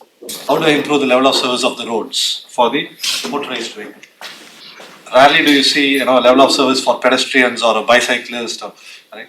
Are there any thoughts to see how we can bring in metrics so that you link those metrics to investment? Unless that happens, we may not be able to do justice, right, to say bicycling or inclusive mobility. Are there any thoughts related to this? Internally, we are discussing a lot because we are talking grids principle, inclusive, green. So how to translate into numbers are as we discuss now. So comprehensive mobility plan is only one tool now available now. Immediately now it will only flag it, then slowly I think we have to take it up. Unless you translate everything into metrics, it is very difficult to compare. Otherwise, everything will be a qualitative terms. We cannot measure it. So far we have not done. Now only we have to initiate. See from the CMP result onwards, we have to initiate that process. How do we link, say, the investment to? Yes, with that investment, what is the benefit? That's what.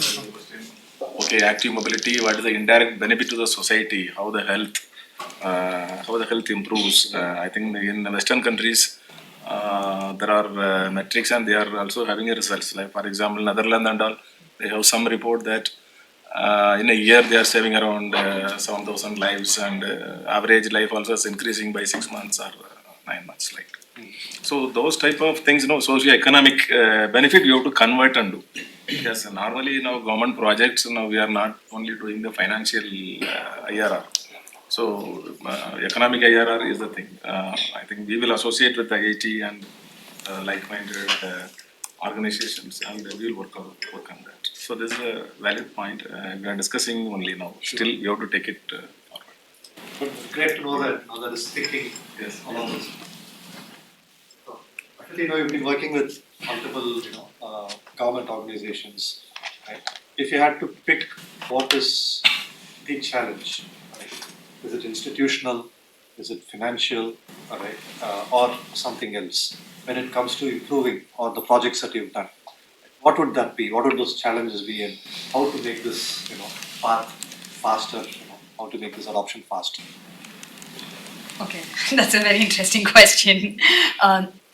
So when we start working on streets, when as citizens, when we're just out on the streets, we just say, oh, this road is, this road, there's no space for us to walk, or on that road, there is no, or some, they dug up this particular road, and why have they not laid the footpath?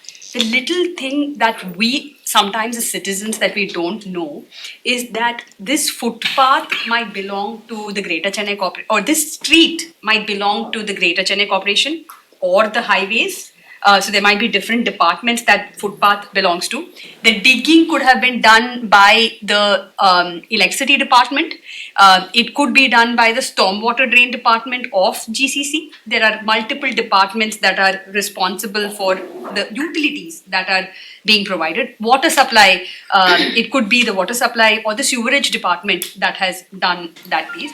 If there is no lighting on the street and when women say that they feel unsafe on that street, that could be because of the lighting department, which might be in GCC, but again a separate department or a separate unit within the department. When we talk about, let's say, persons with disabilities, and we say that in intersections we want to make sure that our crossings are at the same level. Traffic police comes into play again, the same point that Felix brought about, saying that are we reducing the speeds? So one of the point is the fact that there are so many institutions that need to come together with the same vision in order to get this result of having safer, inclusive streets with the adequate footpaths or with cycle tracks, so the streets made safer for cycling, with parking to be managed, with intersections being compact. So many departments need to, and I think that's where with Kumta coming into, like when you say you're investing in something, we put all our stocks on Kumta, and we're really hoping that this organization, with the right leadership, with the right team, we've got Poonam, we've got Albert, with these team members who are coming on board, they're able to bring these institutions together. But in bringing all the institutions on the same table is a very important challenge to face. Having said that, if there's no money involved, if you do not have the finances, then even with the right minds, it's very difficult to get it translated into actual tangible change on the ground. So having finance is important. I wouldn't say that there is no access to finance. It's about the priorities that that the governments, create, because we could put that 1,000 or 500 crores into multiple flyovers, or maybe even reduce a few of them where it is not essential and put that money for building networks of walking networks. So I think sometimes the money is available, but maybe the priorities are sort of different. So we will need to help them understand, like Sir said, the different benefits of these projects and see how that finances can be put adequately in the right places. Third is also capacity. So when we started working with the Greater Chennai Corporation, even way back in 2014, one of the initiatives that was the capacity building of the engineers in the system, because the engineers, it's not their fault, but for years they've been designing the streets with focus on increasing speeds of vehicles. So if you suddenly want them to think about creating footpaths, what should the width of the footpath be? What is the height of the footpath that needs to be? How do we make sure that intersections are actually designed? These are all things that they need to be brought on board. It's not that they are against these systems just because they want to be against. It's because of their conditioning over these years. So if we can be empathetic and take them along in the journey and build their capacity, that would be very useful. Because the last time we had done 4 sets of capacity building sessions for 20 engineers each. So there were 80 engineers who were trained in creating better footpaths on streets. And there was one of the engineers who was staunchly opposite this piece of work when we were starting off. And by the second year, one of my team members came back and said, you won't believe it. There was a two-wheeler guy saying, what are you doing on the street? And this engineer said, we have adopted a walking and cycling policy. Our pedestrians are important. We would do this. So a mindset needs to change, and that mindset needs to change at different levels. So this is it's not just a dream, but it's about us taking action on all of these different fronts for us to make change. So the institutional coming together is important, finances are needed, we also need to make sure that we focus on capacity. Yeah, I wanted to add this point also, because now Kumta, you may be knowing in Chennai, from 2010 onwards, Act has been passed, and now 20 amendment, Honorable Chief Minister has been made as a chairperson. 22 only started activation, because that itself has taken a long time. Now there's a realization. Now every meeting also we are highlighting they're at the senior official level and cutting edge level also, as you rightly said. So now the amendment has been passed last week. So we have an executive committee under the chairmanship of Chief Secretary. So this will have a more arm for us to meet regularly, frequently, so that some concrete decisions can be taken. Because at the Chief Minister level, meeting maybe once in a year or twice in a year. So this executive committee will meet very often. This is a one positive development. Secondly, funding. Funding also we are planning Kumta as urban transport fund we can do. So I think next couple of years we will be having urban transport fund, taking from all the sources from CMDA, registration, vehicle tax. So different sources we already identified. So we are initiating the process. Once it is approved, we will create a fund. Then we will fund the mobility infrastructure. Then whatever the think tank tells, then it will be implemented. Then rightly said, the capacity, that is very required. Mainly the cutting edge level, because all the highway engineers, everybody thinks that all are vehicle centric approach. Even we have to argue at the secretary level. In front of chief engineers will argue, no, sir, 3.5 meter vehicle only has to go. No, we have to explain to them the public transport advantages. So I myself explained many times. You see, bus carry 60 people. The same bus, 2 cars, 5 people, or 6 bikes, 10 people. So focus mobility, people, not vehicle. So this is started this churning process, but okay, we will push forward with all the support of IIT and ITDP and World Bank also now. They are hand-holding us in many schemes. So now it is a sensitization and the realization is there. Now we have to take it to the next levels. Thank you. Thanks, for those thoughts. Sorry, I take No, please, no. I think that's the intent. We had some positive stories to share, right? But definitely there are gaps. There is still a lot more to be done. Right? So if you can share some of your thoughts on where the gaps are, we need to clear. So one of the things Dr. Aishwarya has mentioned is the whole infrastructure. Ashwati also mentioned. I'll talk about if you, for example, look at the bus infrastructure. It is a very difficult thing for women to, while it's most difficult for persons with disability and elderly people, it's difficult anyway for an average Indian woman to climb up. You look at this, wearing a sari, carrying a kid, carrying bags. It's very difficult with a child, and it's very difficult. And that's one of the biggest. If you look at the infrastructure, it has to be there.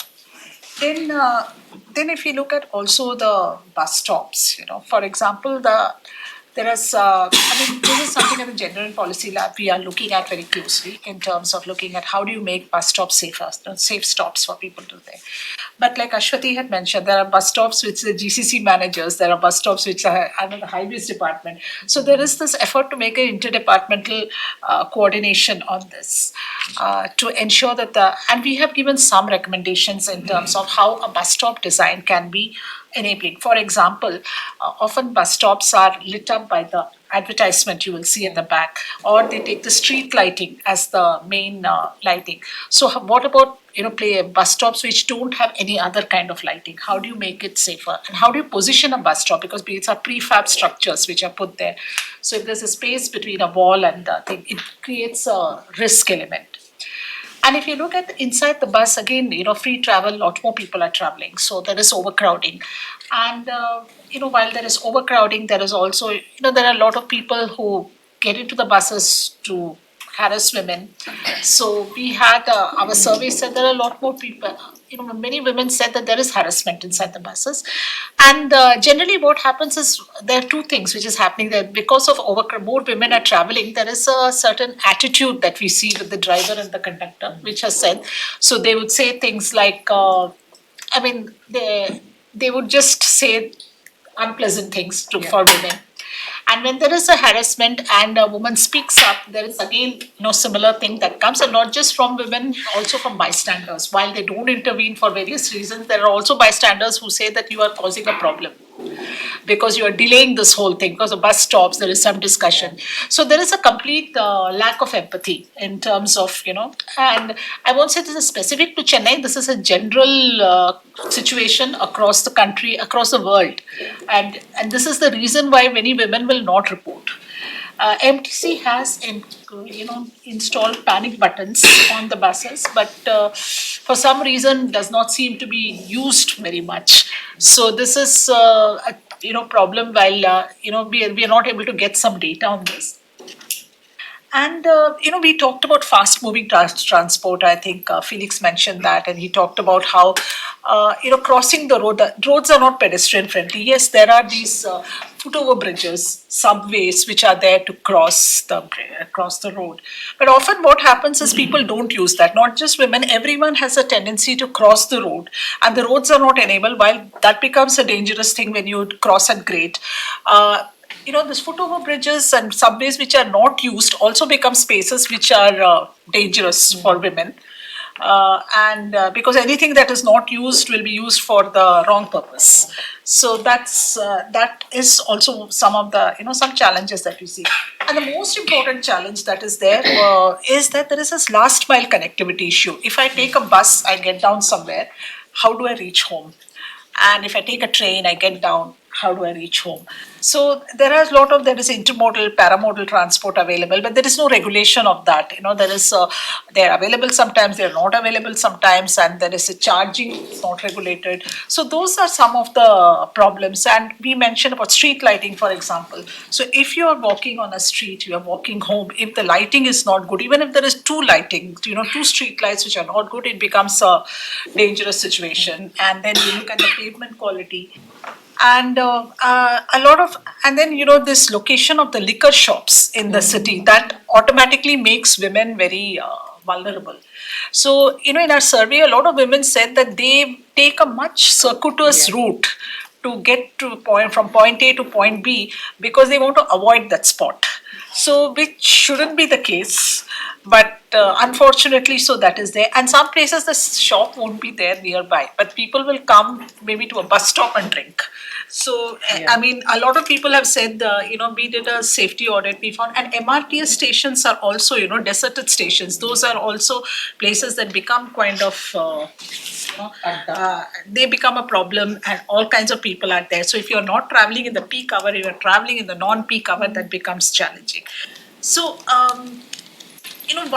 we talked about data. Now, MTC has got data, and thanks to the zero ticketing, the data is easily available. You know how many women are traveling. So, similarly, if this kind of data would be, we can get from the metro rails and we get from the, Southern Railway suburban travel system. So, in a way, it helps to understand the travel patterns of women in the city, and that would be something that would help planners to put in place certain systems. When do women travel? Where do travel? But we are making an attempt to do we are doing the study. We're doing a study of 10 routes across the city, which maximum number of women travel. This is data from MTC, which says that these are the routes where maximum number of women are traveling. So we're looking at about 500 bus stops along that route, and we are trying to see the safety of that. And also there's a social component of the study saying that, well, who are the women who are traveling on this route? What are their challenges? So, I think the realization is coming in the sense that earlier transport planners and city planners would think that, okay, this is what is needed, which would be a very generic kind of a thing because cities are not specifically built with understanding that different people have different needs. But today the need is coming, and we are happy to be part of the process to accelerate the learning. And it will take time, but we believe that as long as we keep pushing, people like Felix, Aishwarya, and we have heads of departments like Dr. Jay Kumar, who are willing to listen, and we feel some changes definitely will be coming. I think there's a lot of qualitative aspects as well that you're highlighting, right? And maybe we need to see how to better capture some of these qualitative aspects as we do these surveys, right? I think that's very interesting. So there is still gaps that we need to look at. And as a man, I think some of this is blind to many of these things that you say, right? So I'm surprised actually. So I think maybe we need to get us also involved, right? The other half also has to be actively involved, right? Sensitization, realizing what the challenge This is. is actually a good point. Now, MTC is having a zero ticket, so immediately you will be knowing how many women are traveling. So rail, under the ticketing system, there is no gender. Yes, yes. Simply they are pressing the button from and to. You are treated like a material. Only season tickets you are. Season ticket only. Yeah, that's a small I think percentage. this is a good point. I will discuss with the railway also any possibility of including the gender. Some this is an all India policy. Railway board has to decide, and I think then we will have a very good data. Especially Mumbai and Chennai, those type of metropolis where women travel more. I think it's a point. So I'll come back to you again. Yeah, you did sound out, how there's a huge gap that needs to be bridged. Right? But what, according to you, are some of the easy gains we can make? All right. So are there certain things that we can immediately implement so that at least there is some semblance of supporting people with different abilities, right? So do you have any thoughts related to that they can, the low hanging fruit, so to speak? I wish there was a simple answer because disability is a very diverse cohort of people. We have 21 types of disabilities in the Act itself, at least 7 benchmark, and all disabilities are extremely different from one another. But technology is a great boon for all people with disabilities, and one is when people with visual impairment are traveling, especially when they're using public transport, they always say, I mean, we have hilarious stories coming from them. Sad stories, but they take it, hilariously. They will ask for people to say, if this bus has come, let me know if this bus has come, and they'll be waiting and waiting and waiting. The bus would have come, and who they think are going to report to them the bus has come, they've gone. So that's that sort of thing. So if this apps can talk into individual person's phones and tell them which bus is coming, and there are app solutions available on board. I believe is a IIT Delhi. Some group of people developed something. So it's just something that they put on their phones, and it will tell them which bus is coming and if your stop has come. So technology is one definite thing for people with disabilities. I think we should take cue there. Being IIT, we should develop technologies. Yes. Of course, the new motion, they've been developing this wheelchair. Yeah. It's definitely useful for certain people to get by. Yeah. Thanks. And Felix, I'm going to turn it around. Right? Let's say that Bekor sir has convinced the powers to give money for cycling investment. Right? Will you get the bicycle riders? We've invested so much in cycle tracks. Right? Will the demand match the supply? Or we build a lot of cycle tracks and then there are no bicyclists, and then we are left wondering, what's happening?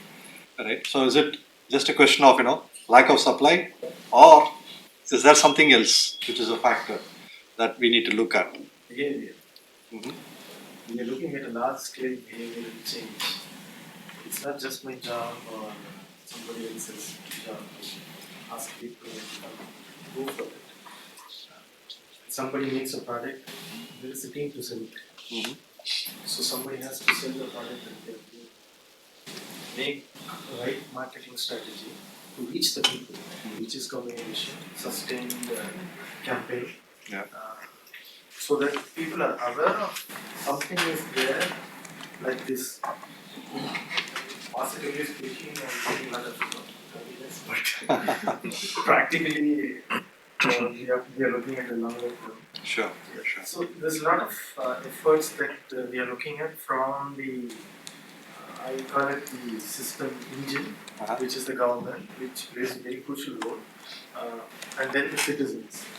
Because we are looking at reducing dependency on motor vehicles, which will indirectly lead to decongestion, less pollution, ultimate, etc.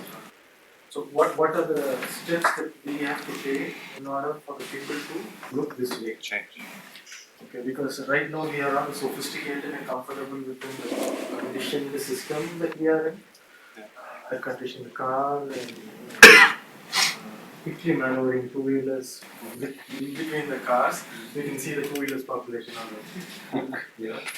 Tamil Nadu is also number one two-wheeler population. Since COVID lockdown, there has been a significant increase in ownership of private vehicles, both four-wheelers and two-wheelers.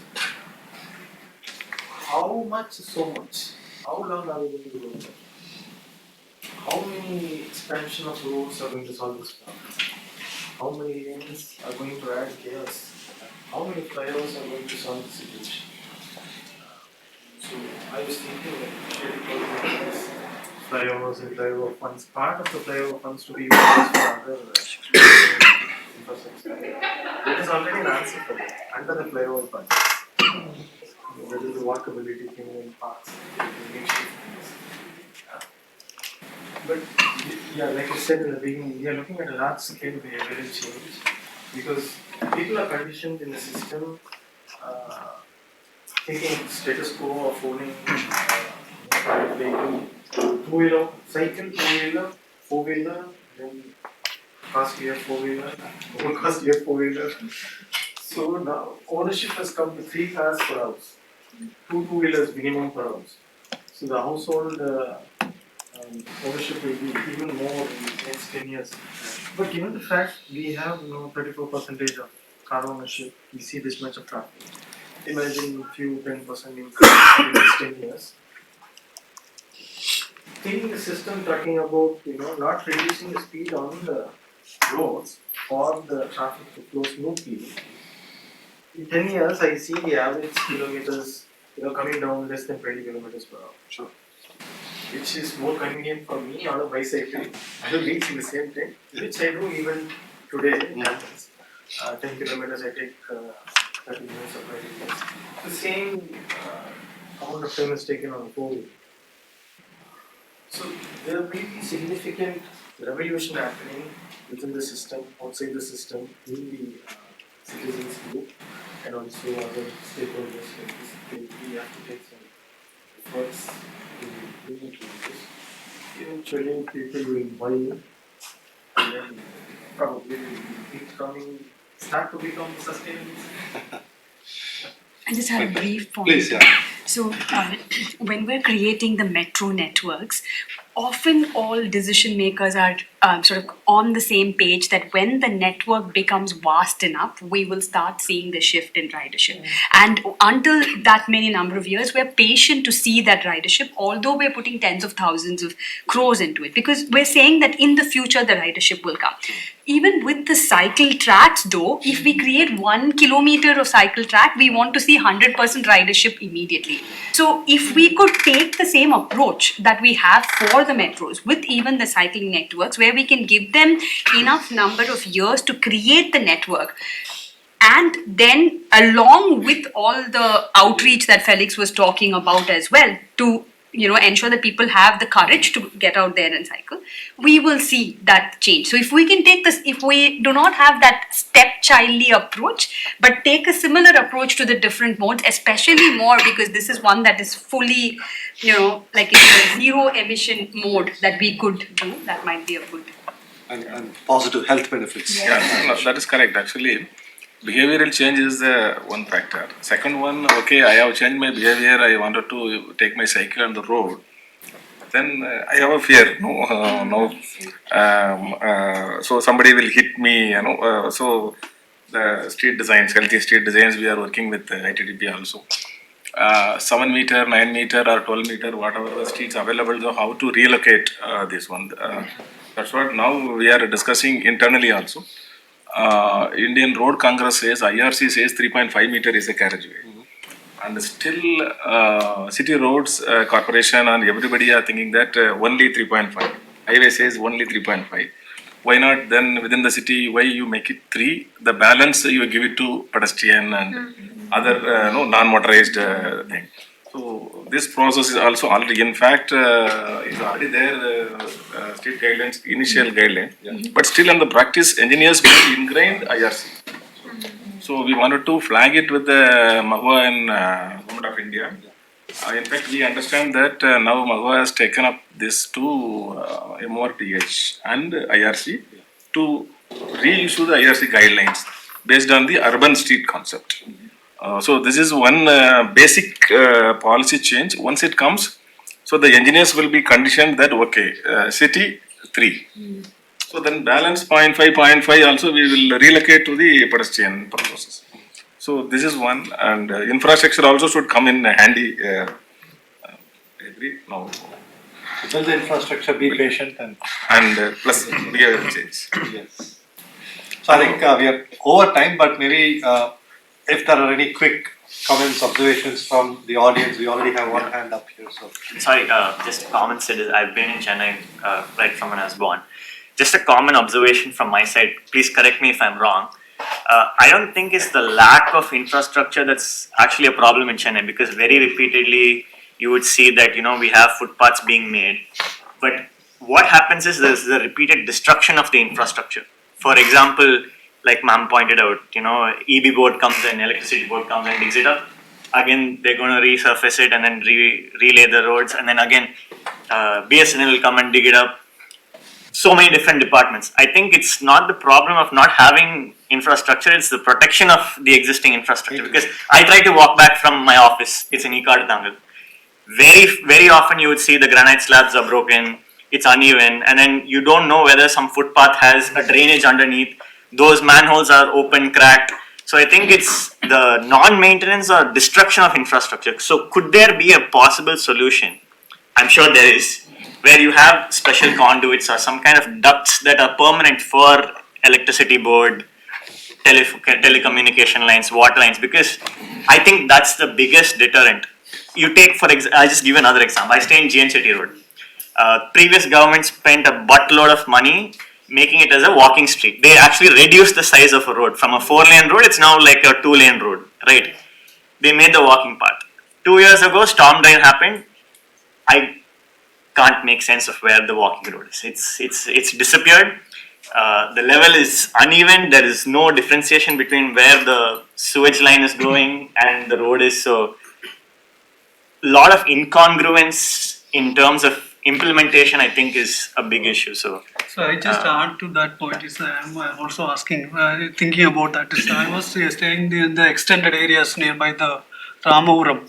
It's if you go there. There is a road is very congested. You said, as you said earlier, sir, you are from the so sir, you already said that it's a difficult, biggest challenge to how to expand the roads. So do you have any plan to how to expand? Because I think that what is the main challenge is to expand the roads. If you go to that side. These roads are very narrow. You can't move a little bit forward. That kind of situation is there. So also there is a problem is that this EB poles are in the middle of the road. If you go there, this in the middle of the road is EB pole is still there. They have the main tool for encroachment also. No? That is the problem. The tea shop will put up to that. That's the problem. If the EB pole is in the middle of the road, the people can't travel. Don't use the excess part of the road. The motor vehicles goes this side, and this side these traders, this wayside and vendors, they can come easily and claim this, encroach this area. So that is how this situation is. Also, one more point is it is the cattle movement is one of the problems. You see, if you go to the city, the cattle is many of the streets are the shelters of the cattle. So many people are using the cattle as this street as a cattle shelter. It's because People are very easy to access these. There is a no monitoring is there. Nobody questions them. They come with 10 or 12 or 15 cattle every morning and then tie up in the streets and get. This is the situation is going on in the city. So can you please tell me about what is the solution? What is any solutions you have any? Because Kunda is studying about these things. I will explain briefly. Maybe say ideal situation. If you see in the Western countries like TFL, Transport for London, they are the operating authority. They own roads. They run buses. They run metro. They control traffic signals. So one authority, one management. So they will know this road to be dug up, then what are all the allied activities to be done together, they will do it. So under one umbrella it has to happen, but the same thing happening in Indian condition, it will take time because every department has to lose their area, create an authority. Similar thing is for Kumta. Then there will be bigger thing, bigger churning process. Transport for London, they grown for 20 years. 2005, there was a serious discussion, argument, political will. Then they grown to this stage. So now, at least within the available situation, what we are thinking now, we are making a digital platform for all the departments and integrating all the departments. They can layer their requirements, their planning tool also. So in urban data platform and urban project planning module also, we are planning to create it. But this is a very little longer term. As a common citizen, you are now everybody, even I also feel now they are digging here and there. So see, one is single control. That is an ideal situation. But given the Indian situation, how best we can coordinate? That only we have to. We are seized of the problem. We are working on that actually. So I think in the interest of time, we'll have some of these discussions over lunch. When otherwise lunch will get delayed, and of course the next panel will also get delayed. So please join me in thanking our panelists.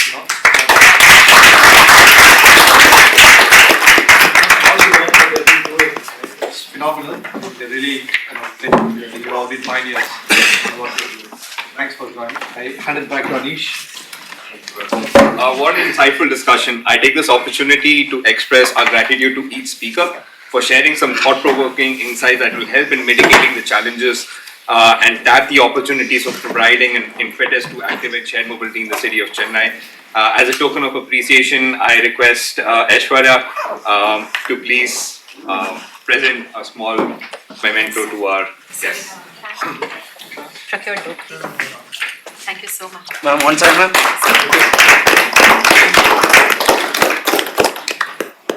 Thank you. I think we'll just all pick it up and stand. Yes. That's it. Thank you. Thank you. I request if all the panelists could just shake and then we can have a small We can all photo op. That way we save time. I'm going to just insert myself between the two of you. Please. We're also holding up our. Thank you so much, Dr. Rao, Felix, Yuda, and Ashwin. Thanks a lot. I'll join. Come on. Yeah, please come. So if we could have it. That's it. Thank you. Ready, ma'am? Okay, sir. I'm okay, ma'am.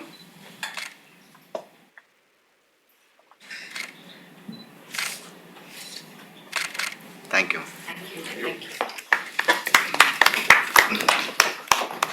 Thank you once again. Please join us for lunch that is being served in the adjacent dining hall.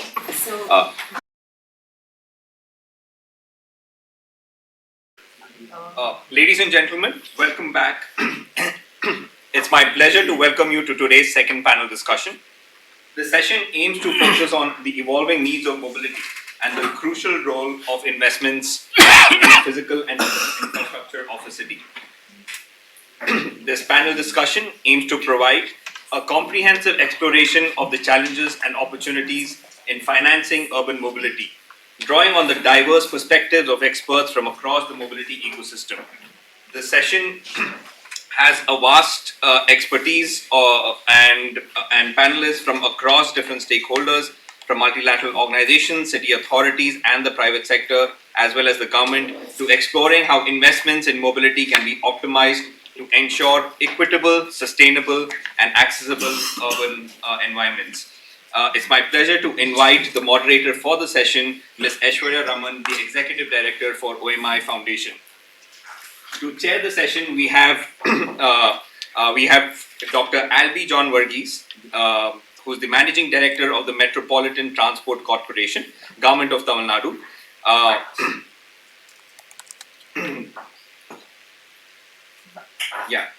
He's an officer belonging to the 2013 batch of the Indian Administrative Service. He also holds an MBBS degree from Thrissur. In his previous roles, he has worked as the Deputy Commissioner at the Greater Chennai Corporation. He's also known for his innovative and sustainable works across his career.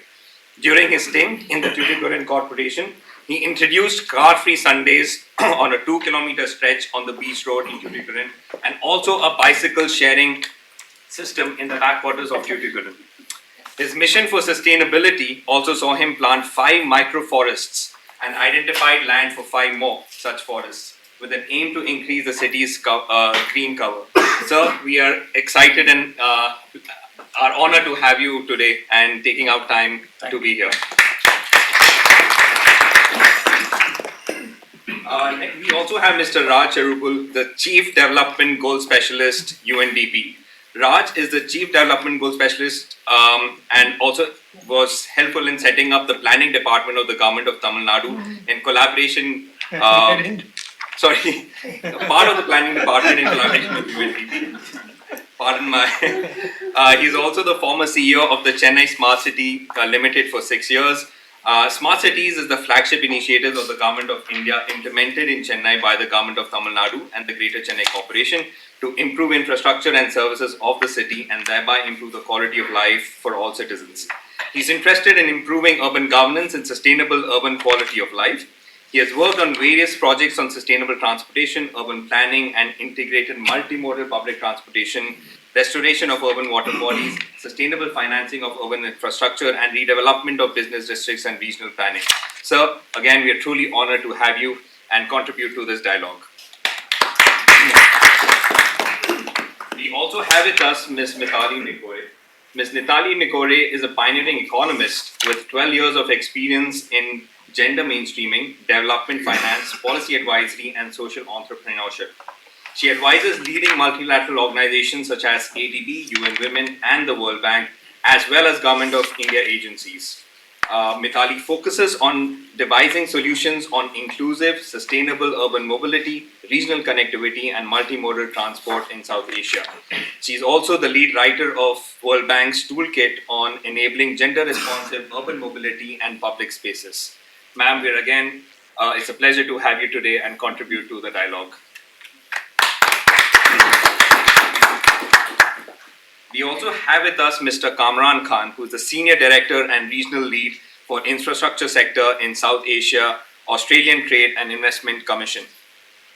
Kamran joined Austrade in 2010 and is responsible for leading industry strategy for across South Asia, urban and transport infrastructure, building and construction, water, rail and logistics. He is an experienced professional with over 20 years of experience, both government and private sector, in international trade, business development and strategy. He was instrumental in developing strategies, winning businesses, and managing global customer and client accounts for various Australian, American, European, and Asian organizations. So once again, we welcome you and thank you once again for participating in this dialogue. We also have with us Kevin Kumar Kandaswamy. He's a social entrepreneur with interests from education to climate. Hailing from a small town in India, he had graduated in management, marketing, and global business from the finest institutes of India. He was also recognized as one of the top 40 educational evangelists of the country by Forbes India in 2020. Since 2020, Kevin's attention has focused in solving the global climate crisis by viewing climate as an opportunity and driving it as a profitable proposition that creates sustenance. In this endeavor, he now leads Proclime, a unified climate action service provider that focuses on carbon projects, carbon trade, and climate investments. Thank you so once again for joining, and we hope to have a good conversation with you. We will also be joined by the Joint Commissioner Works of the GCC, Dr. G.S. Samiran. He's an officer belonging to the 2012 batch of the Indian Administrative Service. He is an MBBS degree from the Government Medical College, Trivandrum. He has worked as the sub-collector in Paramakudi in Kerala. He's also been the project director for the Parkway and the director of fisheries and the managing director of TNFTC. He has a wide range of experience in land administration, disaster management, project management, and e-governance. We also have to have a fruitful discussion with Sir. I now hand it over to Aishwarya to lead the conversation. Thank you. Thank you so much, Anish, and thank you so much, our esteemed panelists. We could not have had, I think, a greater set of individuals to drive this discussion on financing sustainable mobility, financing sustainable transitions of cities in general. Can I get a confirmation on whether Dr. Samiran's already on the call? Not yet. Not yet, right? So if you can just alert us so we can, thank you. So we begin with you to set the stage. You're also the co-chair of the session, sir. Do we have a mic? Sir, we have the hanging mics here that are They'll be capturing. captured. So we do request all the panelists to speak up a little bit so the audience online can hear us loud and clear. Thanks to our IIT professor and the team here, sir. So we begin with you. You had, one of an enviable organization. You transport so many people in lakhs and crores at once. So what is your vision of driving, financing, pouring more money into a public good such as our public transportation, the backbone of the economic driver of India, of Chennai? So please tell us more about your MTC journey, sir. Sure. So, first of all, I should say that, I will be the person with the least experience in public transport in this room. So I have an experience of around 4 months in the sector. But yes, being a career bureaucrat, and I've been able to understand the various issues that are associated with public transport in general. Chennai Metropolitan Transport Corporation, we run around 3,200 plus buses on a daily basis, and we transport around 30 lakh people on a daily basis. So the size of Chennai, for the size and population of Chennai and the suburb, we need more buses. So we need more buses, and a conservative estimate says that we need at least around 5,000 plus buses needed. It's a conservative estimate. We are accounting for the metro and various other factors. So we are in the process of augmenting our fleet. So recently, in the last couple of days, we came up with a procurement of around 500 new electric buses. Other procurements are also on. So I think we will be able to augment our fleet. I'm not mentioning replacement here. Augmenting our fleet by another 1,000 buses in the next 1 year. That is the target we have set for us.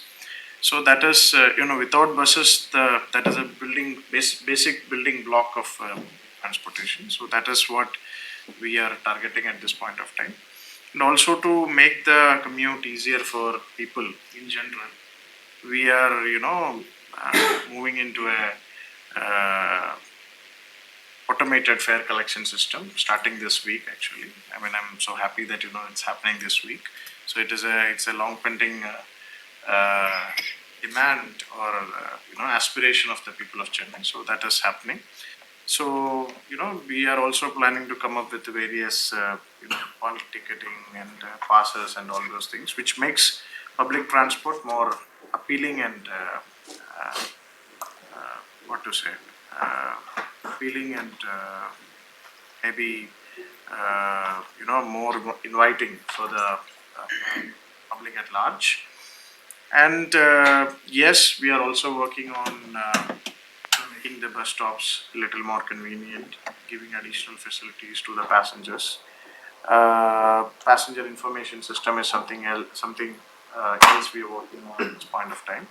Again, this is a transformative year, as I call it, for MTC. As in, we are coming with a pilot of around 50 buses for this passenger information system, the website, the customer website, and in-bus announcement boards and in-bus announcement loudspeaker systems, speaker systems. So these things, a pilot is happening this month, and by the end of June 25, our expectation is that all buses in Chennai will have these features. So more buses, more comfortable rides, and better information, better passing of information to the public. So these are the three things probably we are looking at this point of time. Fantastic, sir. Thank you. If I may also request you to double down on the electric mobility transition, sir. You mentioned electric buses are getting added to augment the fleet. Yes. Any insights around that? So, challenges. Absolutely. So, electric buses are being inducted to the fleet of MTC through two programs. Yes. One is a program under the KFW, and the second one is through World Bank. So, through the World Bank project, 1,000 buses in total will be added to the MTC fleet. 500 buses we have already floated the tender. Through the KFW project, around 300 buses will be added. 100 buses we have already floated the tenders for that as well. And another 200 it has to be floated in this present year. So, as we speak, we have gone to the market for 600 e-buses, 200 AC and 400 non-AC. And we are expecting to hit the market for another 500 plus 200, 700 buses in the next year or so. So, yeah, it is a transformation, and we think e-buses, as we say, we understand that this is climate. It is kind of a climate-friendly modernization of our fleet, and at the same time giving better customer experience, noiseless, more comfortable, more reliable, and the maintenance cost and the operating cost are less. So the capex is on the higher side, so that is something which is an entry barrier for us. But at the same time, we understand the benefits, and that's why we are taking the plunge. Absolutely, sir, and kudos on that. Yeah. So on that note, we move to Mr. Raj Chirubal. Raj, in your current capacity at UNDP in Tamil Nadu, you're looking to measure impact. You're looking to measure impact of many of these policies and also explore synergies between various policy and regulatory interventions the government introduces. In the context of sustainable mobility, in the context of sustainable cities, where do you see these synergies taking place? Is it going to be easy for us? I know the last panel briefly touched upon perhaps an ITS tool to bring everybody together to show visibility, but that's visibility on action. Now we are measuring impact of the actions taken. So if you can walk us all through and enlighten us on what your team does and how do you see these synergies play out in Chennai and beyond, that would be great. Thank you, and thank you for inviting me. I decided that I'm a professional seminar goer, so I'm decided that as like an old man, I'll say whatever I have to say, irrespective of what you ask, and then I'll answer your question. Because I've been doing this for 20 years, right? So, but seriously speaking, right?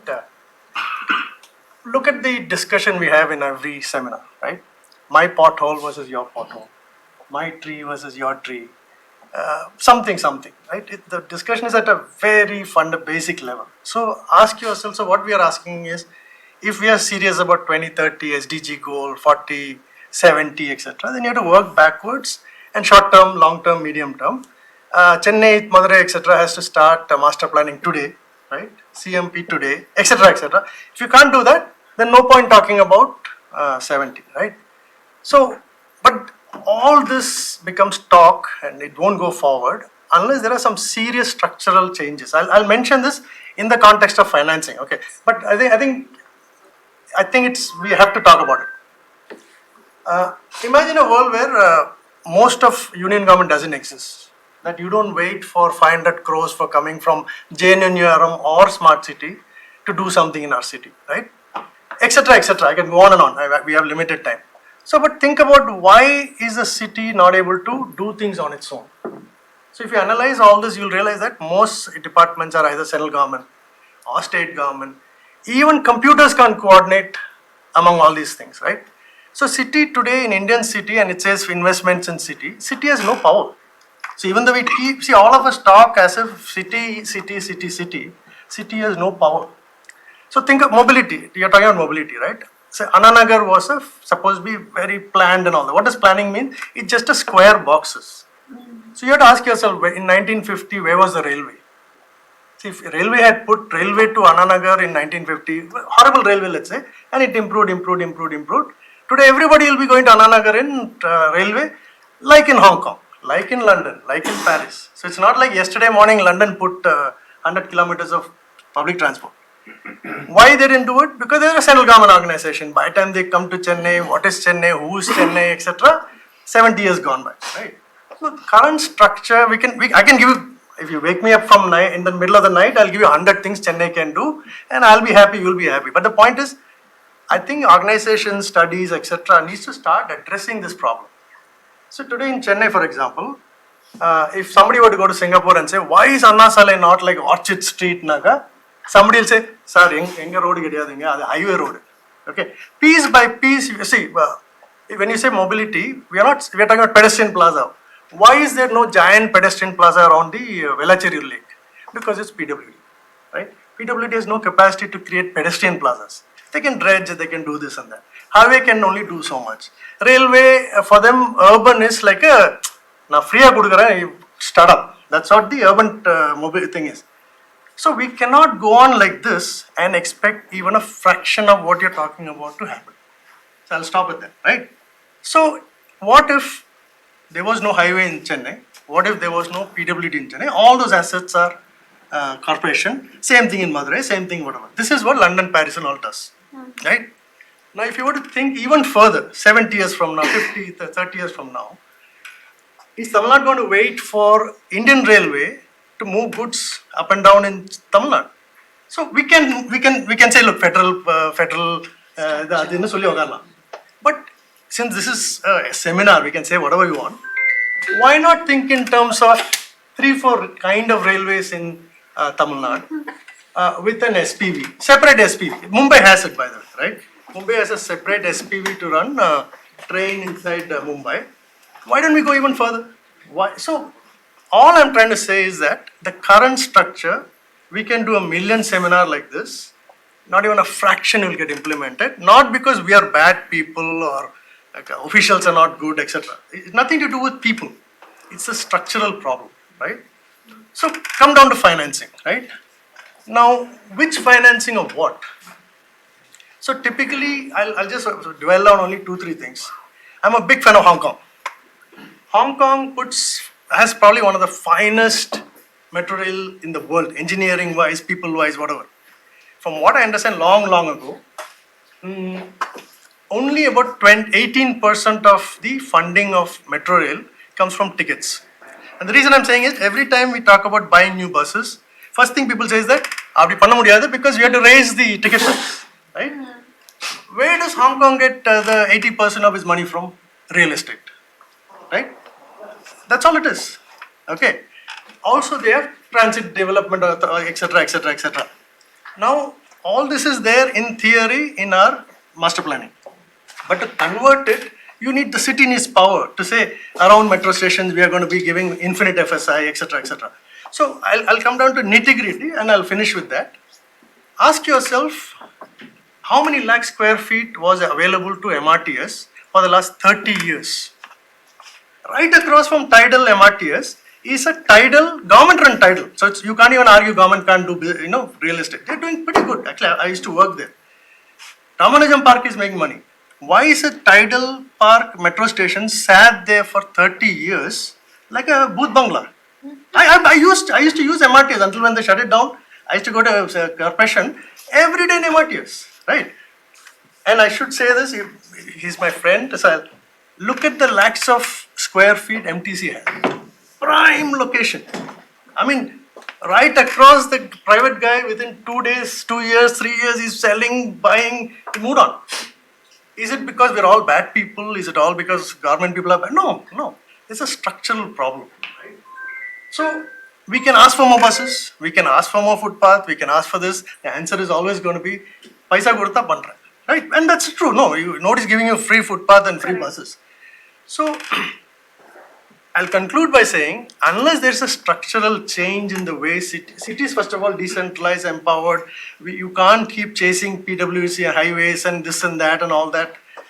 Now that Kumta exists, Kumta should start functioning very strongly with teeth to be able to say, all MTC depots shall become money-making machines. All MRT stations be transferred to Metro Rail. Because I used to tell Metro Rail friends in Metro Rail, you don't run the MRTs. In fact, shut it down for some time until when you upgrade. Just use the building and start making money. First of all, let it run for free. For if you don't know how to run business, let it free. Let the street vendor go in. Then you will have safety there. Then you will have footfall. Business karne wanted to say, you'll say, look, I'll give you X rupee. And I'll conclude by saying, because 70, 80 years we've been so centralized, there is no capacity at the city level to do all. I can sit here and talk blah, blah, blah and go away, right? There's no capacity. I won't get into detail. We have chased, some of us have chased for 6 years for simply one play for a building to be constructed, meaning money-making building, right? Not because we are bad people or horrible people or anything like that.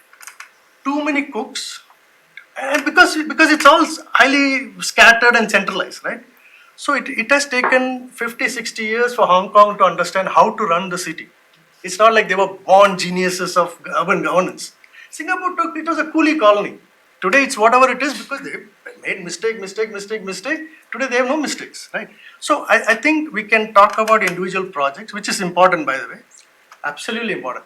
But these seminars, politicians, bureaucrats, everybody has to start asking, unless there's structural changes, and this is not going to happen overnight. There has to be a strategic plan for it, right?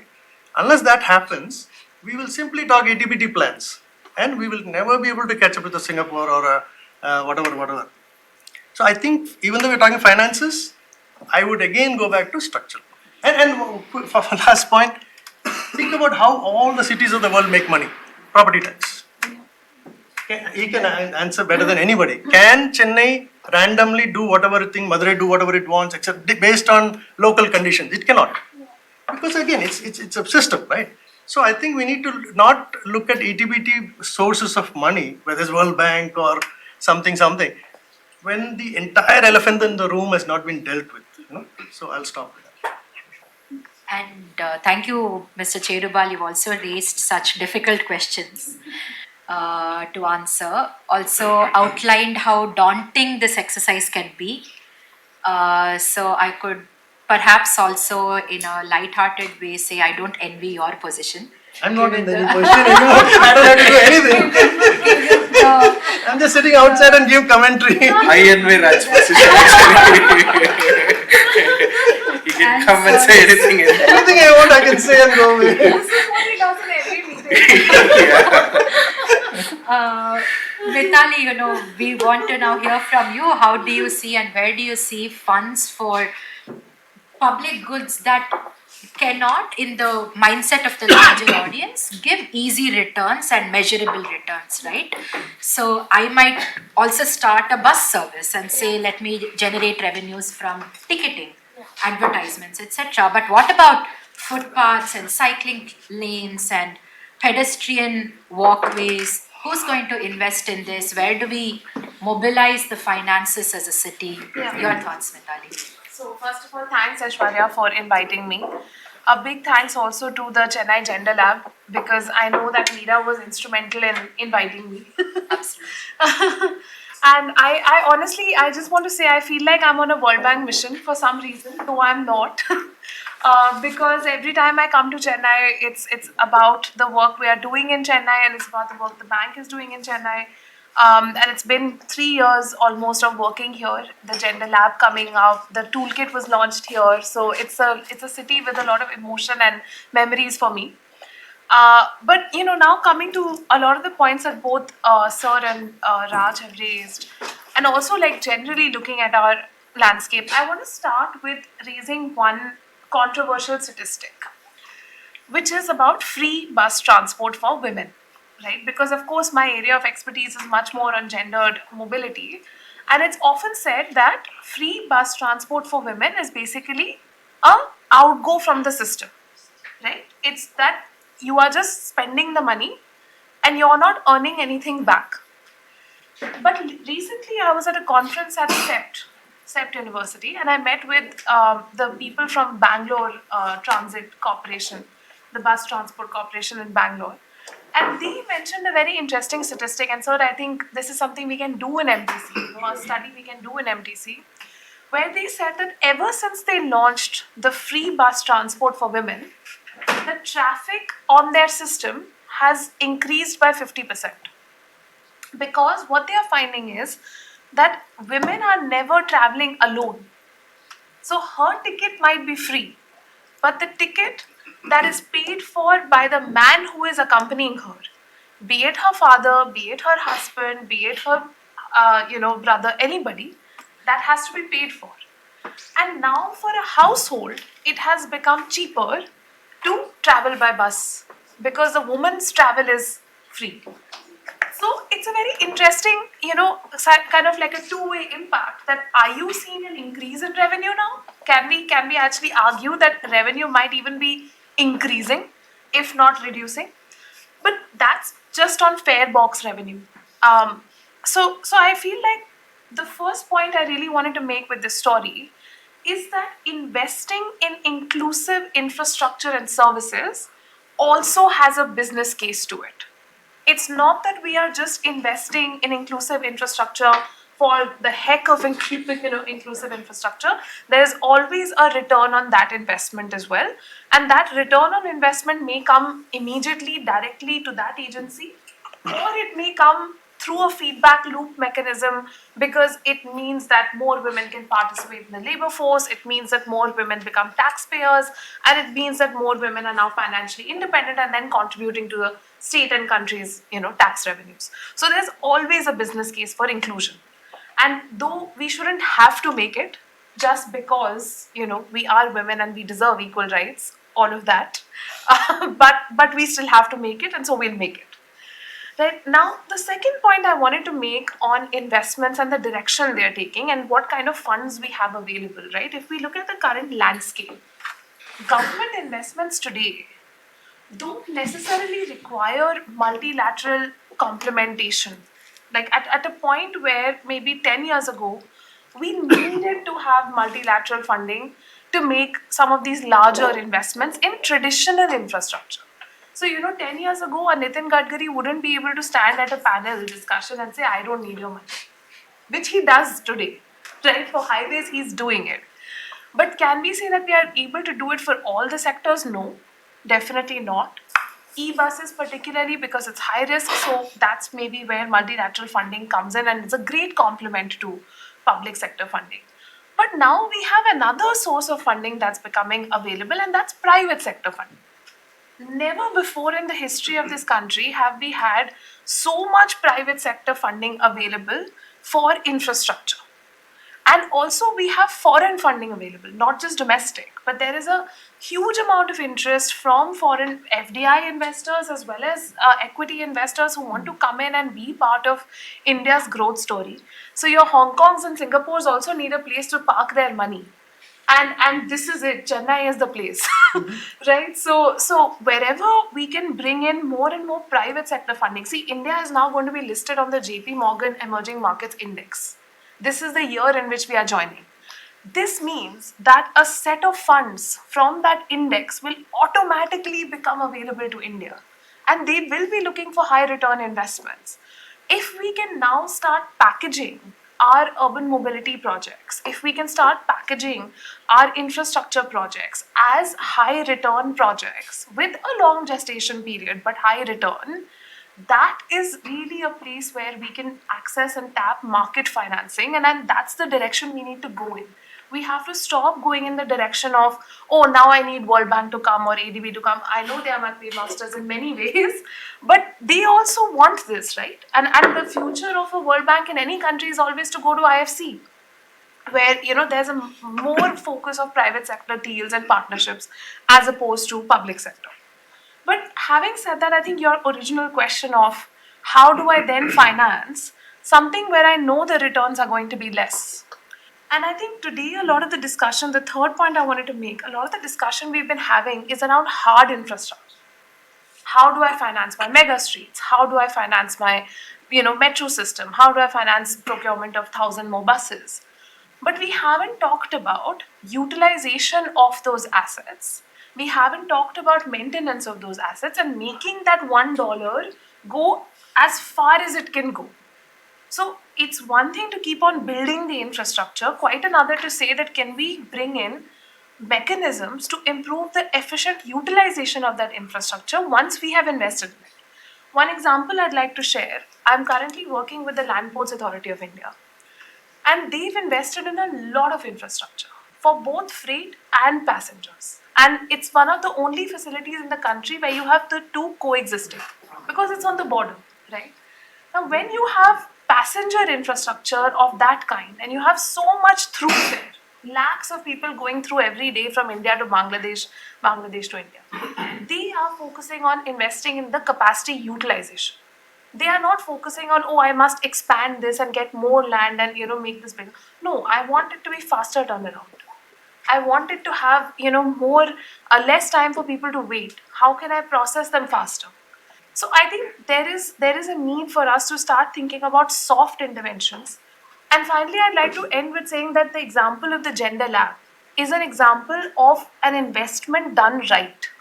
It's an investment. The World Bank made an investment, the government of Tamil Nadu made an investment, and the gender lab became a reality. And through that period of sustained investment, we managed to create this system, this institution, which no one thought would get any money, but it was able to get some funding, and with a small amount of funding the impact has been much higher in terms of the number of people it's been able to reach. So I think these kind of soft interventions also need to be prioritized, and for them, yes, we can have concessional financing, but for hard infrastructure the case for concessional financing is over, in my opinion. Absolutely. Thank you so much. You're emphasizing the need for driving more private sector participation in both hard and, to a large extent, soft infrastructure. Not only look at the private sector as a partner to the initiatives that the government is taking, but also as a sole driver of change. On that note, we should jump to Mr. Kamran Khan. Thank you so much for joining us, Kamran. What are your thoughts on driving private sector participation? And you at Austrade are driving a lot of that through technological know-how exchanges and more. So please tell us more about what you do and where do you see the private sector fit in the larger mobility conversation we are having today. Thank you, Aishwarya, for inviting me here. I see a room full of policymakers, policy advisors, influencers, NGOs, academicians, and innovators. I'm none of these. So I don't know whether it should make me nervous or all of you, but we do have a role. We do have a role of connecting all of them, similar organizations back in Australia, and connecting them to you. So let me just briefly tell you about Australian Trade and Investment Commission. Let me make a clarification. Investment here is not investment we are bringing. It's actually we attract FDI back into Australia. We are an Australian federal government agency. We report into the Minister of Tourism, Trade and Investment back in Australia. And through our global offices and networks, we help Australian businesses, stakeholders like all of you, connect to the relevant opportunities here, fill those gaps through technology, services, consultancy, products, and equipment. In terms of our office here, we are part of the South Asian office, and India is a very big opportunity for us. And infrastructure has been identified as one of the flagship sectors. Under infrastructure, we focus on transport, urban, and water. And under transport, mobility is definitely a key opportunity area where Australia can play a role. We do have great examples of Australian companies collaborating with Indian companies and accessing those opportunities here. We have players from ITS in Intelligent Transport System who have worked on projects across India, smart cities, enforcement technologies. We also have Macquarie's who have been one of the first successful bidder of TOT projects in India. We have super innovation funds looking at India very favorably, but all of these follow their own mandates. They have their own risk appetite, and I think each of the state governments or even the federal government reach out to them, sometimes through us, sometimes through DPAC or even directly, and try to pitch in their projects for financing. So this is broadly our role, and this is how we ensure everybody connects to the right partners here. Thank you for that, Kamran. We will come back to you with another question, but we are also going to switch gears a little bit and have Kevin tell us more about both Procline, but the larger, if you can throw light on the larger issue of mobilizing funds and finances for climate action. If there is a mobility angle, absolutely, but more about your work, Kevin. Okay, thanks to OMI for having me. Firstly, I come from the education space, the skilling space, and now the climate space, right? So if anybody asks me anything, my job is to protect the future. Invest today to protect the future. It's as simple as it is. When I tried talking about climate 3.5 years back to governments, as much as they were serious, they could not see the economic side of it. Most of them thought it was tokenism and it was charity. It was augmented by the need to do it as something should be done, but not exactly be driven by the power of the market. The last 2 years, we've convinced more governments to take it more seriously by saying climate is profitable. If not, it affects the bottom line not only of the various companies, but then the Human Development Index at large, right? You're depleted of resources with given time. At Procline, what we do is we do 3 things. Our business as a climate company is to look at one single culprit, emissions. Any way that I can avoid, remove, or reduce emissions is our business. Now, we've quantified that there are 200 plus ways to remove or reduce or avoid these emissions. And those are the carbon projects that we deal with, right? Procline has expertise in about 18 of them. Unfortunately, not in mobility, but then through various other sources, we're connected back to that. Now, fundamentally, we do carbon projects, which is where we design, develop, and implement our own projects. And the other thing we do is carbon trade, where, let's say, if MTC has a carbon portfolio, where they're saying we are deploying 1,000 electric buses, and they call Procline and say, I need 20% extra viability from the carbon markets. Now, I'll say, yes, sir, absolutely, it can be done. There is a methodology to do it. We will ensure that the number of people that you avoid from your conventional transport into, the low emission transport, we will ensure that the carbon market can fund you because there is a way to quantify your emissions. We'll manage your carbon portfolios and we'll sell them as carbon credits. And through that process, you're able to get more funding, right? And that's a fair, because the world needs to find a balance where the market forces are coming into this entire play. And the third thing we do is climate investments. So we're headquartered out of Singapore.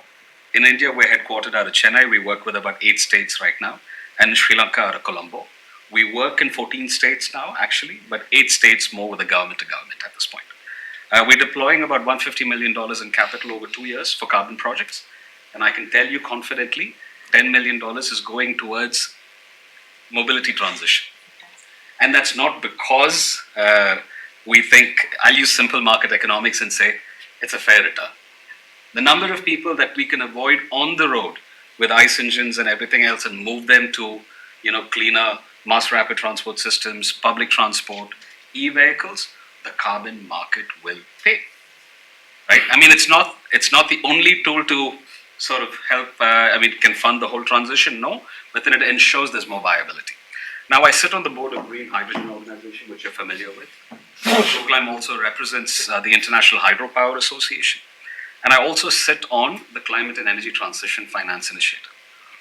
All sides look to one model where you can de-risk finance at different stages.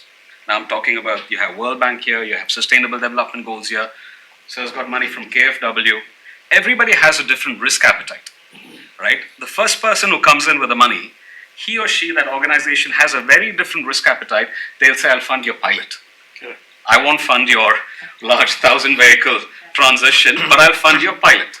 The moment that risk appetite has fulfilled its purpose, the other financing initiative comes into play, and then the next one, and the next one.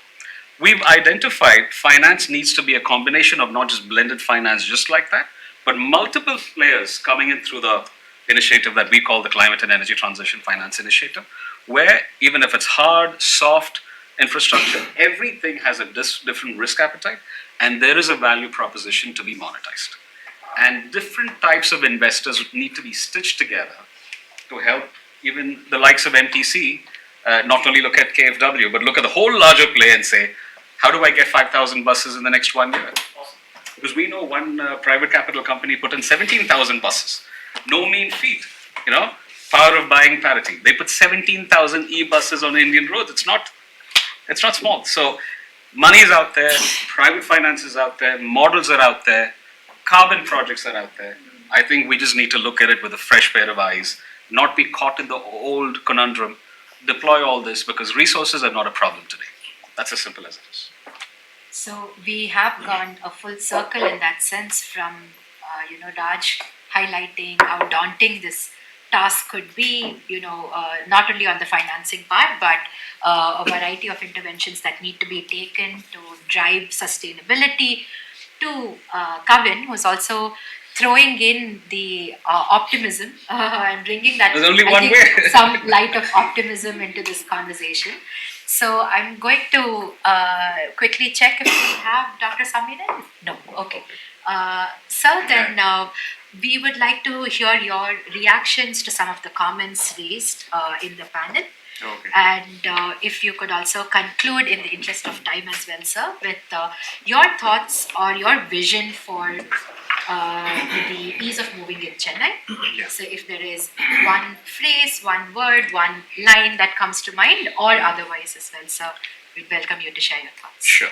So, two things. One, it is, we have multilateral funding in buying these buses, but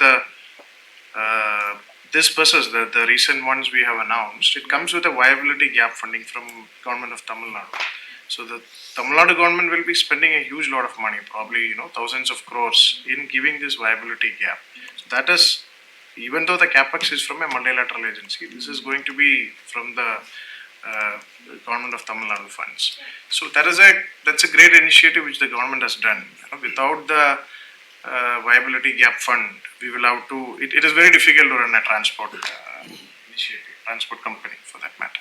So let me just try to change the subject a bit.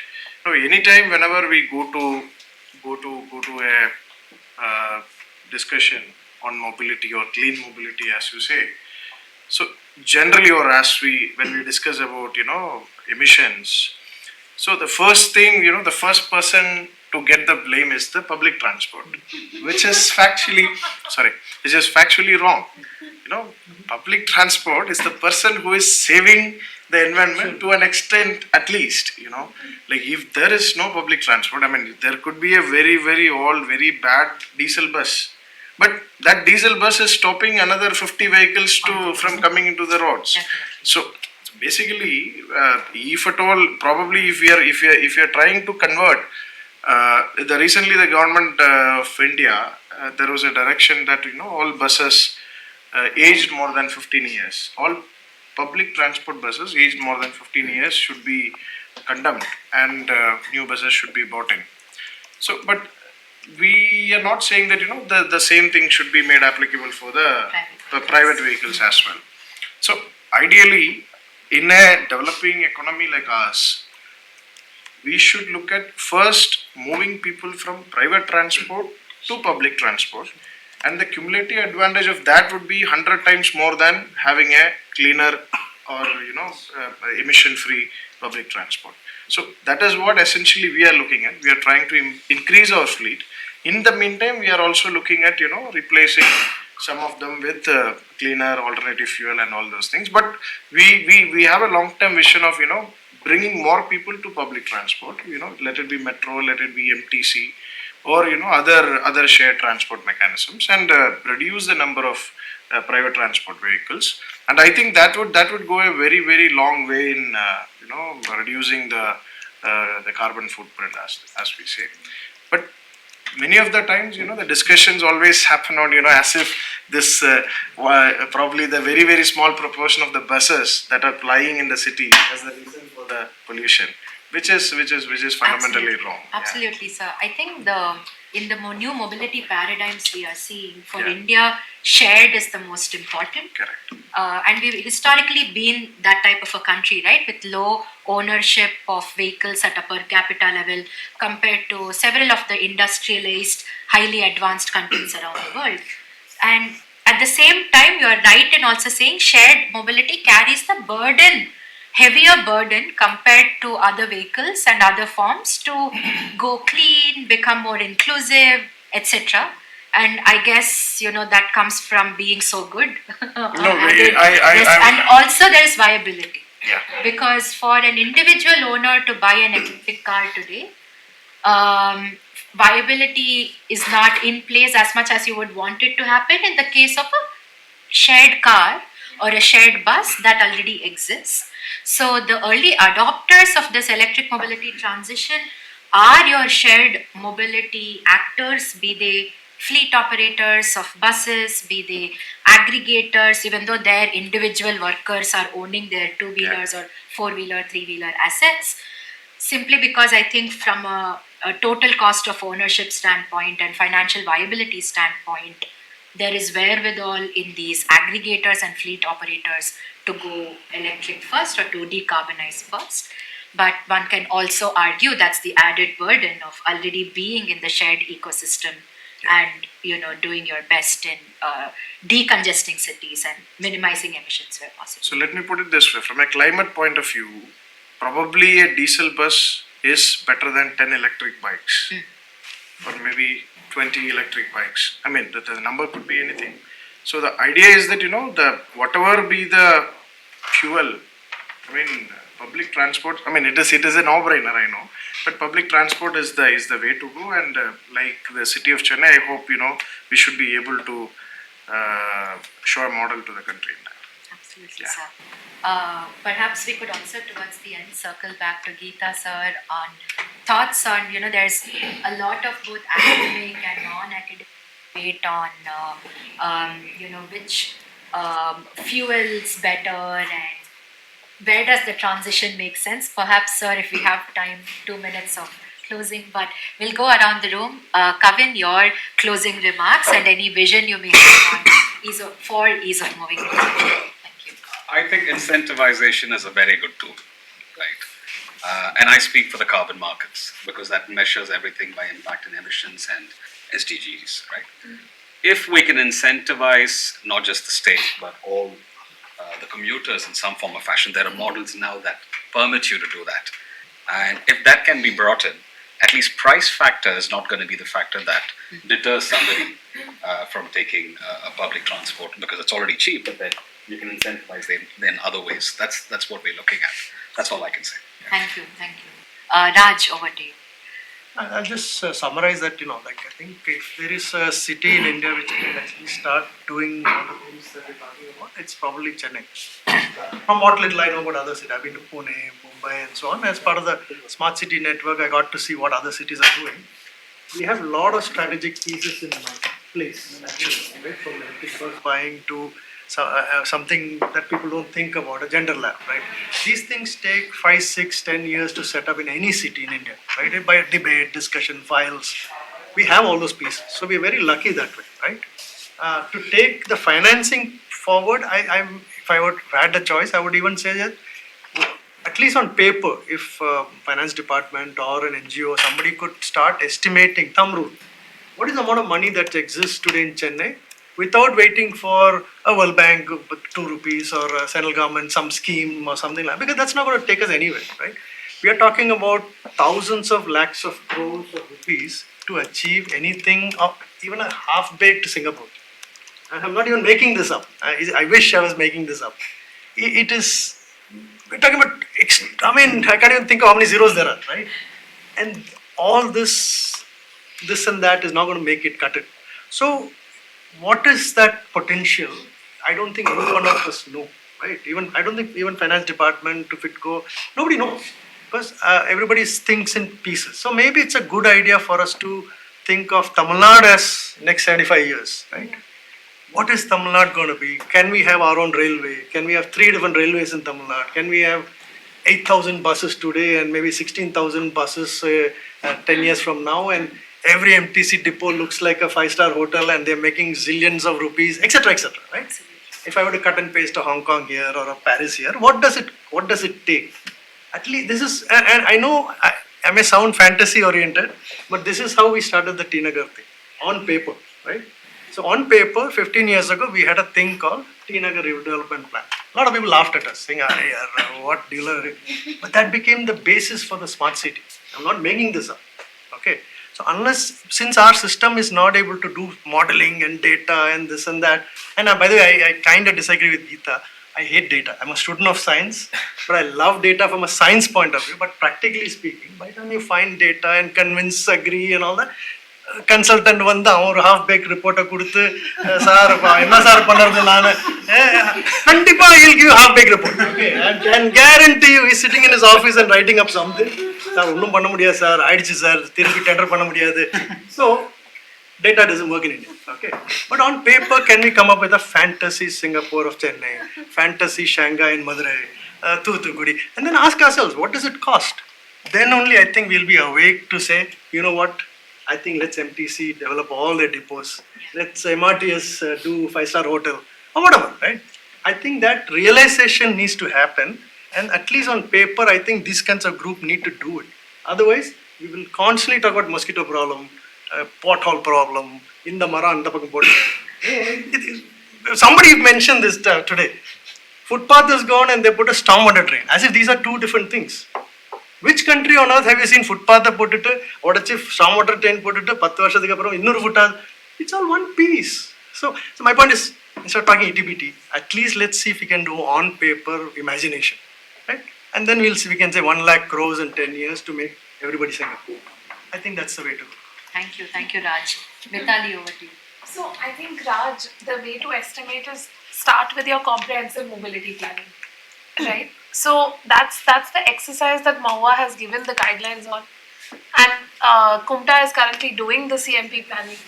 So there is a way to sort of estimate, right? Estimate the investment requirements that we have. It can be done as part of the comprehensive mobility planning exercise. In fact, it will be done for the mobility sector.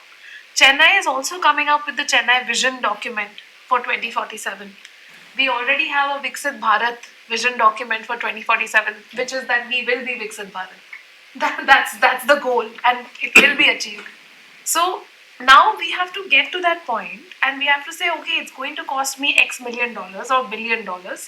That's fine. Over a set of few years, some amount of investment will come from the state. But after that, your strategy has to be, once you identify that number, is where are you going to get that investment from? And secondly, how many 5-star hotels are going to be sustainable? Do you even have enough people in the state or in the city to be able to sustain that kind of business? Is also the second flip side of, as an economist, I can tell you, that is the flip side of the narrative, right? So either way, that is why you need comprehensive investment strategic planning. That yes, if I am coming up with a mobility plan for Chennai, XYZ areas, I am finding that these are areas which have low poverty, indices, etc. Can I bring in industrial investment here, right? Then I will need transportation for the workers who are moving from point A to B, right? So that is how we start, like transport is a means to an economic end. So we have to plug in transport also into the economic goals of the city and the state and the country overall. The third thing I wanted to mention, which I think I wasn't able to, was on multimodality. And I think we don't talk about multimodality enough because we are still talking about MRTS station here, bus will connect. At least buses are supposed to connect everything. And we are talking about metro will continue, and now everybody in Delhi, what is happening, right? Especially when we talk to women, they leave from their house in their car, they go to a metro station for a long distance journey, then they again get a taxi on the other side or an auto on the other side. They are not engaging with buses even today. And this is despite buses being free. Even in Delhi, buses are free. So it's not an affordability question. It's a question of convenience, safety, and we are also working to rethink the entire modeling choices for women and men. Because women will always prioritize safety over other things. They are willing to pay more, they are willing to travel longer, but they want to go by a safer mode. So, at the end of the day, we have to start thinking about integrated transport systems. Integrated transport systems driven by technology, where you have intelligent ticketing, where you have cost savings coming from tech-based route planning, right? That yes, I want to have more services on X route at this time because I know that more passengers are demanding that route. And I think with Digital Chennai, we will really be able to do that because Digital Chennai's aim is that your urban planning as well as your urban mobility planning should get integrated. So definitely these are the future, but the big chunk of the financing has to come from private. Thank you, Mitali, for also underscoring the importance of seamless mobility. You're right to say that we do talk about all these independent modes separately and their associated challenges. A lot of what we've also covered in our index is to look at seamless, interconnected mobility and where technology and other tools can play an important role in facilitating that. Over to you, Kamran, on your concluding thoughts, both on the session and the future of ease of moving in Chennai. I think what comes out clearly is that ensuring that the critical infrastructure, sustainable infrastructure, is important to everybody. It's important to every country, India, Australia, and every city. What we need to do is also learn from countries which have developed this for over 4 decades. Now, for example, Australia has been talking about PPPs for the last more than 3 decades, and they have been the global leaders with respect to infrastructure planning, financing, and delivery, and also with respect to effective collaboration between the agencies. I think there's a lot to learn from those countries. They can maybe not suggest any technological intervention, but also shortcuts which they have gone from, lessons learned from them. I was reading a quote somewhere, I just really loved that. A developed country isn't a place where the poor have cars, it's where the rich use public transport. I think that should be the way forward, and everybody should have that long-term vision. And with that vision there should be a strategy and plan, and not only on paper but also on practice. So that's what we need to learn from the developed countries, where things are not just on paper, they implement it and people are empowered to take this decisions and they're accountable for it. So these are my conclusions. Thank you so much, Kamran. And we'll just turn to Geeta sir for any last remarks. No. And Just because you're asking for some statistics, just to counter, Raj, I'll give some more data. We keep pulling each other up, and I think Albi sir was also saying, right? We did a study for Tamil Nadu Pollution Control Board, comparing, public transport emissions with other modes, looking at EV as well, right? So when we talk about emissions from EV, we say zero emissions, but it's not really zero emissions, right? You're using electricity, which is having emissions from elsewhere, and also the energy used to produce the EV, you have to consider that as well. So what we did here was we did life cycle analysis.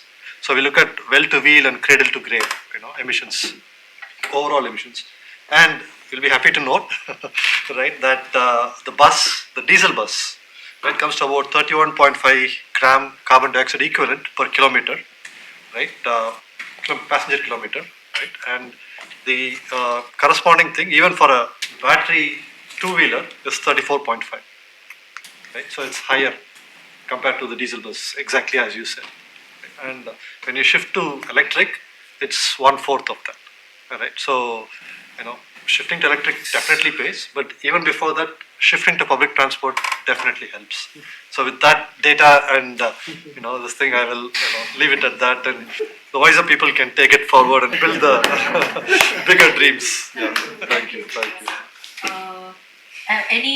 We could perhaps indulge the patience and time of the panelists by just 4-5 minutes and take a couple of questions from the room. So please introduce yourself and. I'm Alagappan from Sustainable Development Goals Coordination Center. Just to update the audience, we are talking about mobility plan. As far as Tamil Nadu is concerned, Tamil Nadu is already prepared 12 to 14 cities comprehensive mobility plan. And then as a part of mobility plan or as a part of SDGCC also, we have identified what can be the low-hanging fruits which can bring out 80% benefit with the 20% investment, and what can be the long-term investment or what can be the long-term strategy for the city. As rightly said, it should be sustainable, resilient, free. All those things, parameters have been considered. But Kitty, bucket list is ready. If anyone would like to see, if like always, Roy says, Madurai can be a Singapore, Chennai can be a Shanghai. This is something in terms of plan. It is done. Actually. Now we can have a long deliberation. How can we take it forward? And you won't believe 14 to 15 cities are ready with such kind of plans in Tamil Nadu. Thank you for that, sir. One question. Please, sir. My question is to sir, the MD of MTC. So thank you, sir. First of all, after the electrification, and other than the electrification and the digitization which we are talking about, is MTC is trying to modernize the buses in terms of more safety, more fuel efficient, which is also an indirect way of reducing the carbon footprint. So is MTC traveling in that journey? That's a question number one. The question number two, I think we are all loving the public transport and mass carriers, right? So is MTC planning something like a BRTS, the bus rapid transport system, a dedicated corridor for carrying people, or adopting the model like cities from Melbourne, we can go for an electrified tram which can carry 5 loads of buses in one single go? Are we thinking about those lines? I'll answer the second question first. BRT as such, we are not pursuing at this point of time. There have been some discussions on bus priority lane. Bus priority lane as has happened in some Latin American country. So those discussions are happening. Some studies and projects, pilots, those things are happening, but nothing concrete at the moment. Yeah. So your first question, safety of the passengers and operational efficiency, improving our revenues. Those things are also a priority for us. We are working on those issues as well. Thank you. Thanks a lot. Yes. Aishayu, I work in the Politics for the General House Lab. This is more of a comment rather than a question. So I know we were talking about like different investments in the cities and all of that. But one thing that kept coming to me was we are all talking so much about infrastructure, but just based on my experience in just 2 years in GCC, I feel like we are much far behind in terms of human resources within the corporation. So like say for a city like 1 crore population, we are like, I think based on the other city standards, we are 20 times less not popular, less jobs, less government officers are on job compared to run the city, compared to other cities, 20 times less. I don't know what is the range for infrastructure, but officer-wise, we are 20 times less. And I think most problems start from there, because one engineer is responsible for fixing a drain, light, everything is just one engineer for like a group of like say 80,000 to 90,000 people. So I think when we are talking about investments, we need to be like really talking about the people who are on the ground. And I'm sure the reason why Samiran sir has not turned up today is also because he's fixing something somewhere. So I mean, corporation is usually on fire like all the time, and I really think it's because of lack of people. Available number of people on the jobs. So Thank you for raising the human capital element as well. And absolutely. In fact, the interaction with the commissioner also yesterday had us see him address, I think, a ton of issues in a span of the 5 minutes that we spent there. So one can imagine how challenging all of your roles are, many of your roles are. So if there are no more questions, we are going to conclude this panel. I sincerely thank all the panelists for taking the time out and our amazing audience as well, both in person and online. We'll quickly turn to Anish and wrap the session up. Thank you. It's been an insightful discussion, and happy that the audience could also participate and share their insights as well. I, of course, take this opportunity to express our gratitude to each speaker in sharing their thoughts and understanding how mobility investments and financing tools is key in driving the larger climate action, and investing in sustainable mobility is critical to bring out the larger change for cities like Chennai. With that said, I would like to invite Aishwarya to come forward and present a small token of appreciation to our chair, Dr. Alpi Joshua, please. Sir, we have this small plant for you. Okay, Thank you so much.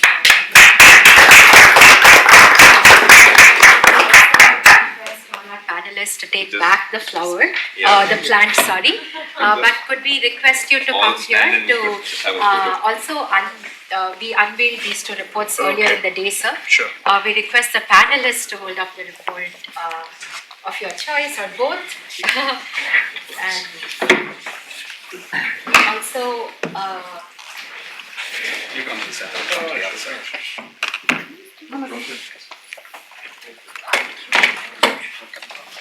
Go to the tip of this.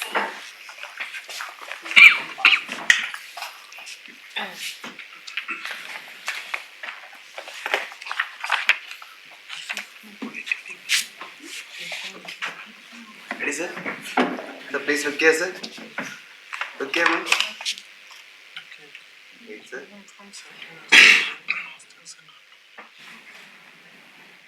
Wait, sir.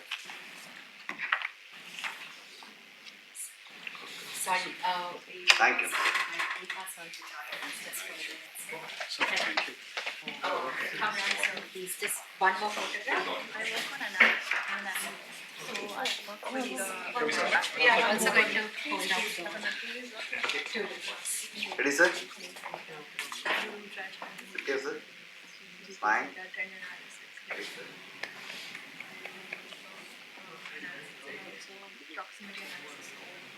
Thank you, sir. Thank you. Leave for something. Yes, sir. Yes, sir. Thank you so much,